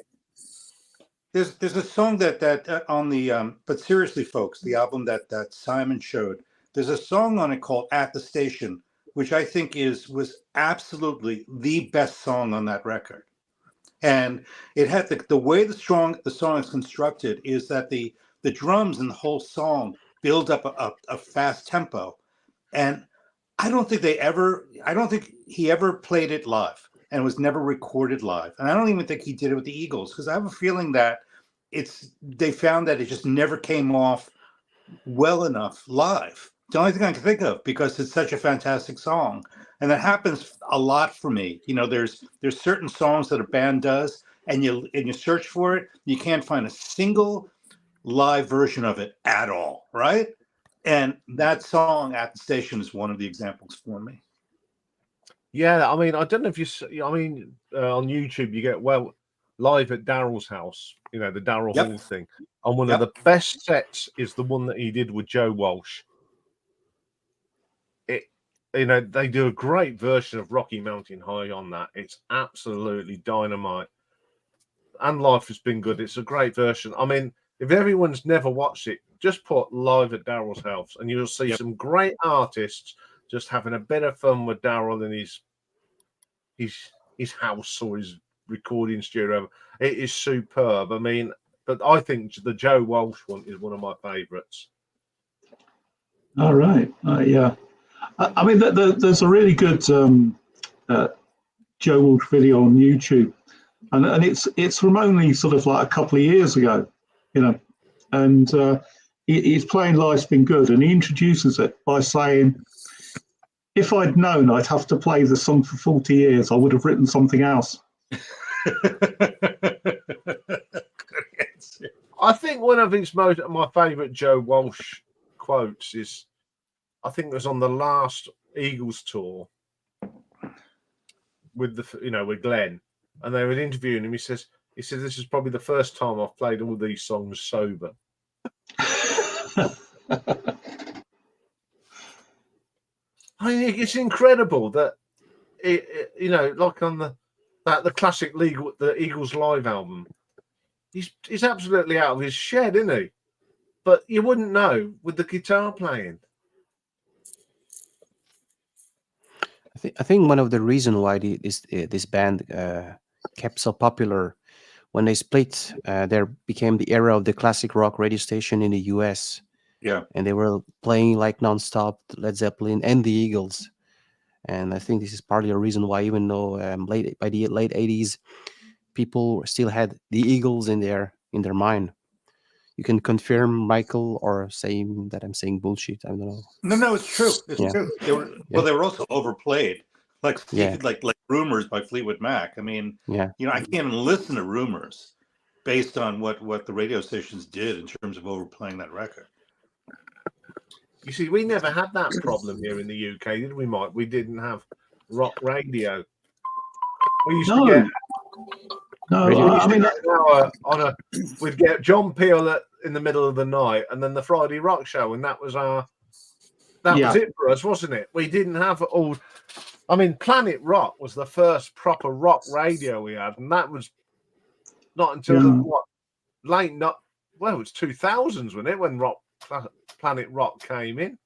Well, that's right. That's right. But I remember that Alan Freeman used to do Saturday afternoons, didn't he? And he used to play a lot of prog and a lot of rock.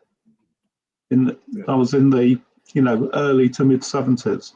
But like you say, sort of most pop music radio was just that. It was the chart sort of playlist, wasn't it? Which wasn't great. So, I mean, this is why John Peel is so sort of revered by people. Right. People who like music, because, without him, there's a lot of stuff that would never have seen the light of day. Your radio stations didn't have your colleges did not have radio stations, did they? Whereas in the US, I mean, it was college radio stations that pushed forward and revealed so much new good music, because compared to the mainstream FM radio stations, kind of became boring, because they just kept, I guess it was due to payola or just or something with record companies, because stations like WNEW-FM in New York, I mean, they continued to be unique, and they played new music, but there were periods there where you turn it on, it was just constantly Eagles and Rumors and Hall and Oates constantly, and you couldn't. And this was when punk music was coming out. It was just really rare to hear that kind of music, and if you wanted to hear it, it was the local college radio stations. And across the United States, that's how this music got pushed forward. I mean, Mike will agree with me here. If we wanted to listen to punk on the radio, we had to listen to our little transistor radios under the covers at night, because that was the only time it was on the radio. Yeah, Radio Luxembourg. Yeah, you wouldn't get. But though there was that big surge again with Pirate Radio Caroline in the 80s. And I had that on all the time because it was playing music that I wanted to listen to. Yeah. And it goes back, you talk about, if you talk to people of my dad's generation, they were into their pirate radio. Apparently, where my dad worked, they'd got Caroline on, and the foreman told him you can't listen to that. This is the only radio I can listen from Canada on the internet. When I try to listen to Gold radio station or Absolute radio station, they're asking me about my postal code in the UK, if I live in the UK. And then I try sometimes, and they say, no, you're not in the UK. The stream is not allowed for you. But Radio Caroline, I have access. So, yeah. All right. Yeah. Yeah, I mean, you're not using a VPN, Romy? You're not using a virtual private network? Not really expert. I should. I know it's a good way to bypass. Yeah. But usually, I'm at work, so my computer is not allowed to install some other software. There you go. Not allowed by the board. So yeah. Makes sense. Yeah. I mean, the first place I heard Susie and the Banshees on the radio was on Radio Caroline. Yeah. I mean, luckily I'd heard of Susie and the Banshees. We had to rely on each other to listen to, you know, you'd meet round, you'd have about, I don't know if it was the same with you, Mark, you'd have 6 or 7 of you in a room, in a bedroom, on the bed, the floor, the bean bags, and you'd take all your records round. Yeah. And on a Friday night, and you sit there, and then that's when the cassettes were handed out, and that's when the playlists were all put together. That's how the music spread when we were growing up. And I don't think it's fun anymore. I'm so glad we did it the way we did it. Right. Yeah. I mean, there was something exciting about discovering something new, wasn't there? Yeah. You know, and Saturday night used to be the same. You'd go into town, even when we were working, Saturday night, we didn't go to the pub. It was round somebody's else for fish and chips and listen to records. Now, luckily, when I lived at home, we had my parents were brilliant. They had this vision: build a second lounge, so the gang can go in. And we all everyone used to pile around mine because we'd got our own lounge. It was big. My hi-fi was in there, and Mum used to just keep bringing mugs of tea and all that business. And it was great because all we were doing was listening to what we'd brought. Yeah. And I'm doing that now. I'm doing it again. When Lee comes round, he brings records round. We sit there drinking tea, putting on records. I mean, before I did this tonight, I was playing some singles. Just sitting there. Oh, yeah, you have to keep getting up, but that's the fun of it. Yeah, exactly. And that was the thing. Sort of no internet, so used to buy Sounds and Enemy every week. Yeah. And you'd see what they were touting, and hopefully you could get to hear some of the stuff. Or you'd go into your local newsagent and you'd sit and go through the new albums in Sounds and then put it back. Right, you couldn't play it. Yeah. You couldn't play it, and they wouldn't play it. If you asked them to play it for you, they'd say, do you want, sure, if you buy it, I'll open it up and I'll play it for you. So it was only some John record Lee in stores. Northampton he would put on records for you. Really? Yeah. But the Sounds thing, the newsagent caught on what we were doing, and he put one under the counter, and he says, "Do you want to see what's coming out?" Yeah. And you sit there with a bit of pen, pencil, and paper, writing all these albums down. Wow. And then someone would come back, "No, this is what's coming out here. This is out. This is out. This is out. This is out." You would have.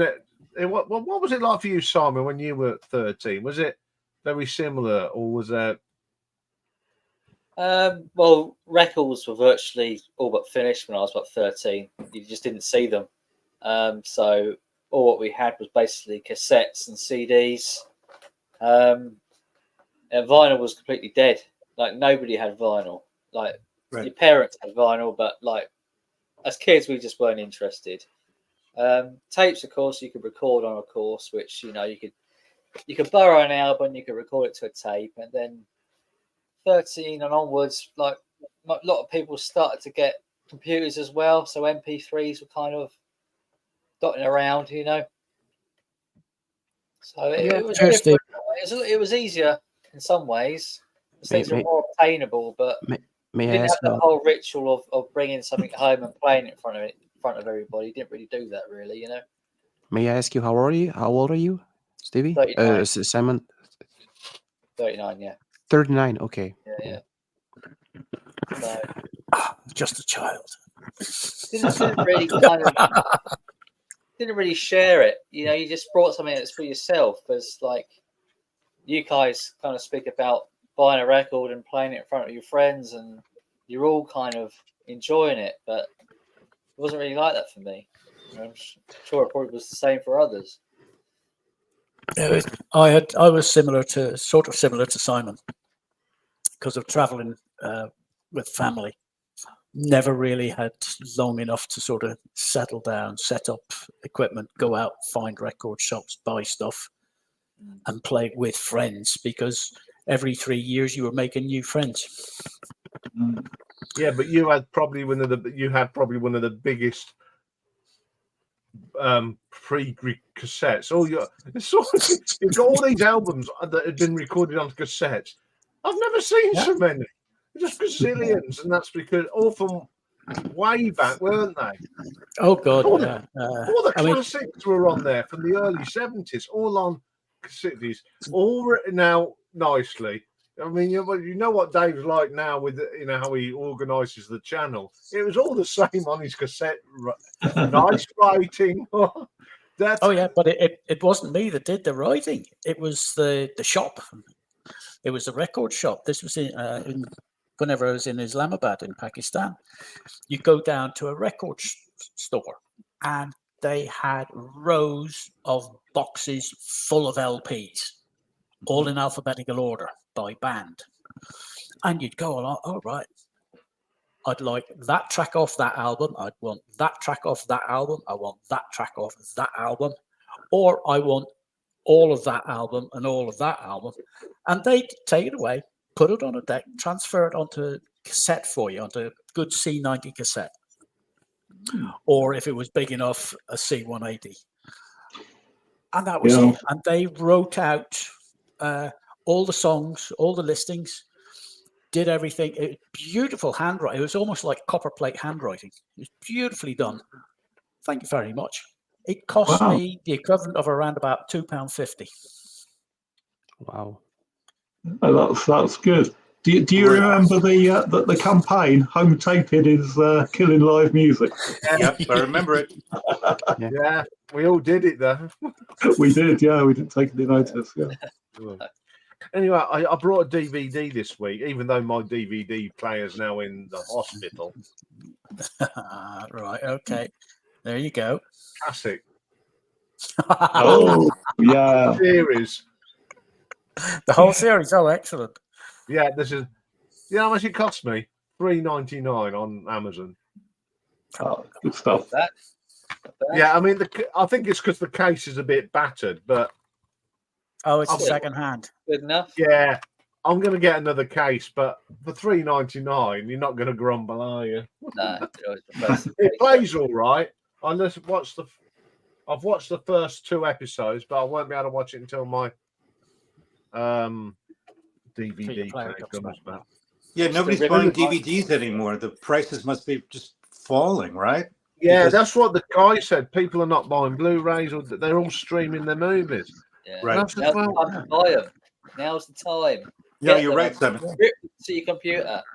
Then they can never take it away. Then you can get rid of your CDs and your DVDs. That's what I've been doing. I had to get rid of all my CDs. Was it Netflix? Yes. People that had downloaded stuff. No, it wasn't Netflix. It was another ISP. People who had downloaded movies from their site. No, not torrent. It was a local thing in the UK. All of a sudden, they said, "We're not doing it anymore." And by the way, whenever we close our store, all the stuff you've downloaded, you won't have. It will disappear. And people are up in arms about it because they've paid for the thing. But what they don't realize is whenever you buy something and download it over the internet, you do not have a full ownership. No, you just have a license to loan it as it's available. Until it's taken away, you can do nothing about it. Yeah. I had a message come up on Amazon Prime today. All the movies now are going to have ad breaks in them. If you don't want to, the new movies, if you don't want adverts, it's another $2.99 a month. Yeah. Yeah. I got that message as well. They know where they can stick their $2.99. Exactly. Yeah. I've noticed there's a lot more of a limited run on DVDs and Blu-rays now when they press them, when they make them in the last couple of years or so. Because they've been over very hard to acquire on DVD now, the modern ones anyway. Yeah, I mean, it's the likes of Disney. The boss has just said that he's backing Taylor Swift and some other program to restore Disney's fortunes. Speaking about life as a collector, I'm 37 years old, so I know about the life of my parents. And when I had got to explain to the younger generation, French vinyl community, a lot of younger people, I often mention that book I'm reading. It's really interesting. It's David Hepworth. I think it's very famous rock critic in the UK. Yes, I've heard And of David. He's a great journalist. this book gives a really good hint. This is how the LP set our life. He talked about collecting vinyl, how we change from the beginning of that LP era, 1967, Sgt Pepper up until Thriller. What was the habits? What was the problem that people have to deal with back in the day? So it's really interesting to learn more about that generation. For us, it's everything is much more simple nowadays. So we can have Spotify, but back then you had to wait, you had to pay the price, and it's a very nice book. So we vinyl community, so I would say much more older people than myself, with all the respect. If you have to explain to the young people, hey, how was life like back then? This book is it's very. Yeah, this is the textbook for teaching the young ones. This is what. Yeah. It reminds me of Iain. You know the sketch, the Four Yorkshiremen. Oh yes. Make me small. Make me small. I'm so sorry. No, Sorry. Yeah. The Four Yorkshiremen, they really exist, except there's a lot more than four of them. Yeah. The only thing that annoys me at the end of the book, he has like a list. Every year he ranked like a couple of albums, and he doesn't really mention prog album. I think the first album I mentioned is the late 670s Genesis records, and I think he wasn't really into prog. Yeah. I mean, that's right. Wasn't he a writer with Smash Hits magazine? Yeah. I think it's one of the original people. Yeah. Who published their first magazine He worked for this day in '78. He worked for that magazine. He says he worked for Smash Hits, Q, Mojo, and the Word. Yeah. Right. See, I met Mick Wall, the journalist. He's a fabulous bloke to talk to. Although he writes rock, his knowledge of prog is just unbelievable. I met him at the Donington Monsters of Rock Festival in 1992. Really nice guy. You couldn't meet a nicer guy. Absolutely spot on. Met some girl that hosted Headbangers Ball. She was nice as well, but that was for other reasons.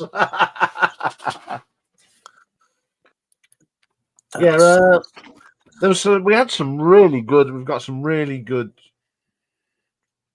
journalists here. I can't think of his name, but he was a big prog guy that wrote books on ELP and Led Zeppelin. I can picture him, but I can't think of his name. I would love to have this information if you can find maybe later or. Yeah, I'll go through the. Yeah. Because every time I think it's just brilliant. There's a good metal one as well. Whenever I got a chance to go. John Heaton? Who's John Heaton? And why does he get so much guff on in the vinyl community and on YouTube? John Heaton, he's a British YouTuber within the VC, I guess. He's very kind of Beatles focused on his videos. Like, you can tell he's a Beatles super fan, But he does talk about. He's not a writer. He's not a writer then. Don't think so. I mean, he might be. Okay, I thought he was a journalist. I mean, he comes off like a journalist. So I don't know his background actually, Michael. But huh? I know he's quite sort of well spoken, and I imagine he's quite well off. But other than that, I don't really know. Yeah, I'll look out some of the rock journalists for you, Romuald, because there's some really good ones over here, and they've all wrote for magazines. I mean, there's the guy that set up Metal Hammer and Kerrang, and again, his name slips my mind. Yeah, he's just done an interview with Marillion. Mm-hmm. Yeah, because I think it's an anniversary. It's one of the anniversaries. Braves, I think, 40 years old or something stupid. Wow. Oh no. I remember when that come out. Seems like only yesterday. Yeah. Time flies. I know. Yeah. Any new purchases this week? I mean, usually you guys, got your new purchases because. No, that's the only thing I brought was Police Squad. Yeah, I went down the record shop. Yesterday. There should be some next week, Michael, because it's Lee's Record Fair this Saturday, so there's definitely some new stuff. Yeah, I don't know if Nick, I'm going to send you a message, Nick. Apparently, there's another one at Six Fields. Once I've got the date, I'll message it to you, Nick. So if you want to come along, you're more than welcome to come and join me and Lee for a waffle round the record bins in Six Fields. Do we anticipate any kind of UK meetup videos as a result of the upcoming record fairs, or is that a touchy subject? No, 9th of March. It's happening. Wow. Good. We're coming up. The surf. Yeah, it's time time in the north. Yeah. Yeah. Yes, yeah, looking forward to that. Yeah. I've got a dog sitter for Rocky, so all good. Well, it was very easy. Just ask his mum. Yeah. There you go. Told her what I was doing, and she's I'll come and get him. It's a day off work, so she says I'll come and sort him out. No doubt she'll take him because she can't have him at her place because she's got a cat, but she'll take him round his nan's, her mum's, so he'll get lots of fuss and he'll be happy as Larry. I mean, I knew that I'd have him; he'd be okay, and it's great. And I do appreciate looking after him. So I'm looking forward to it. I'm actually really looking forward. It'll be just nice to meet people. Yeah. Is Martin coming? I'm not sure. He said last I heard of Martin, he said that he wanted to come, but he needed to get time off work or something. But that was quite a while ago. I know there's going to be Nick, myself, you, and Rob there. So there's 4 of the gang, aren't there? Who else? Yeah. Is anyone else confirmed as well? Yeah, Michael and myself. Yeah, we will be traveling all the way. We're jetting in. First class. I'm sure you're saying no, Rob, but you're going to surprise us, aren't you? You and Michael will turn up at the door. Yeah, I would love to, but Give me some of those fish and chips. Proper fish and chips. Can't get fish in Japan. And of course, we're hopefully going to do one in London in the summer. You said October, or did I? Maybe we might do one when we're going to do something in October because it's my birthday. And when are you 40 then, Simon? November. Oh. Well, I think that might be a good time to go to London. Yeah, October. In Leeds. Behave, Nicholas. No, I know he's terrible, isn't he? None of that big. Only with hot butter. What we want to do, we want to create the Clash cover, don't we, Mike? We're going to create. Down in Camden, yeah. Yeah. Apparently, Nick has got some news on Martin. Oh, good. Excellent news. That's brilliant. So, there will be. I'm sure there'll be a little video made by yours truly of us all doing the thing and looking in bins and. Yeah. causing havoc. Anyway, I think it's time to pick an album. Yes, An album. I got mine. Oh, there we go. I know what one I'm going to put. Here, there you go. One I didn't show because I thought someone else might. Oh, Michael. Hang on, I'm going to do a bit of swapping around. Right, 1, 2, 3. That's it. There you go. Okay. Wonderful.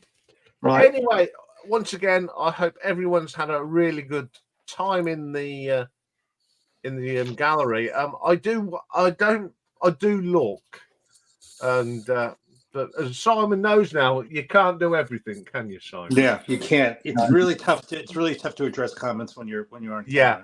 camera. That's why we got Dave doing his bit. So I do appreciate you being here and joining in, and you having your sort of a conversation while we're doing ours.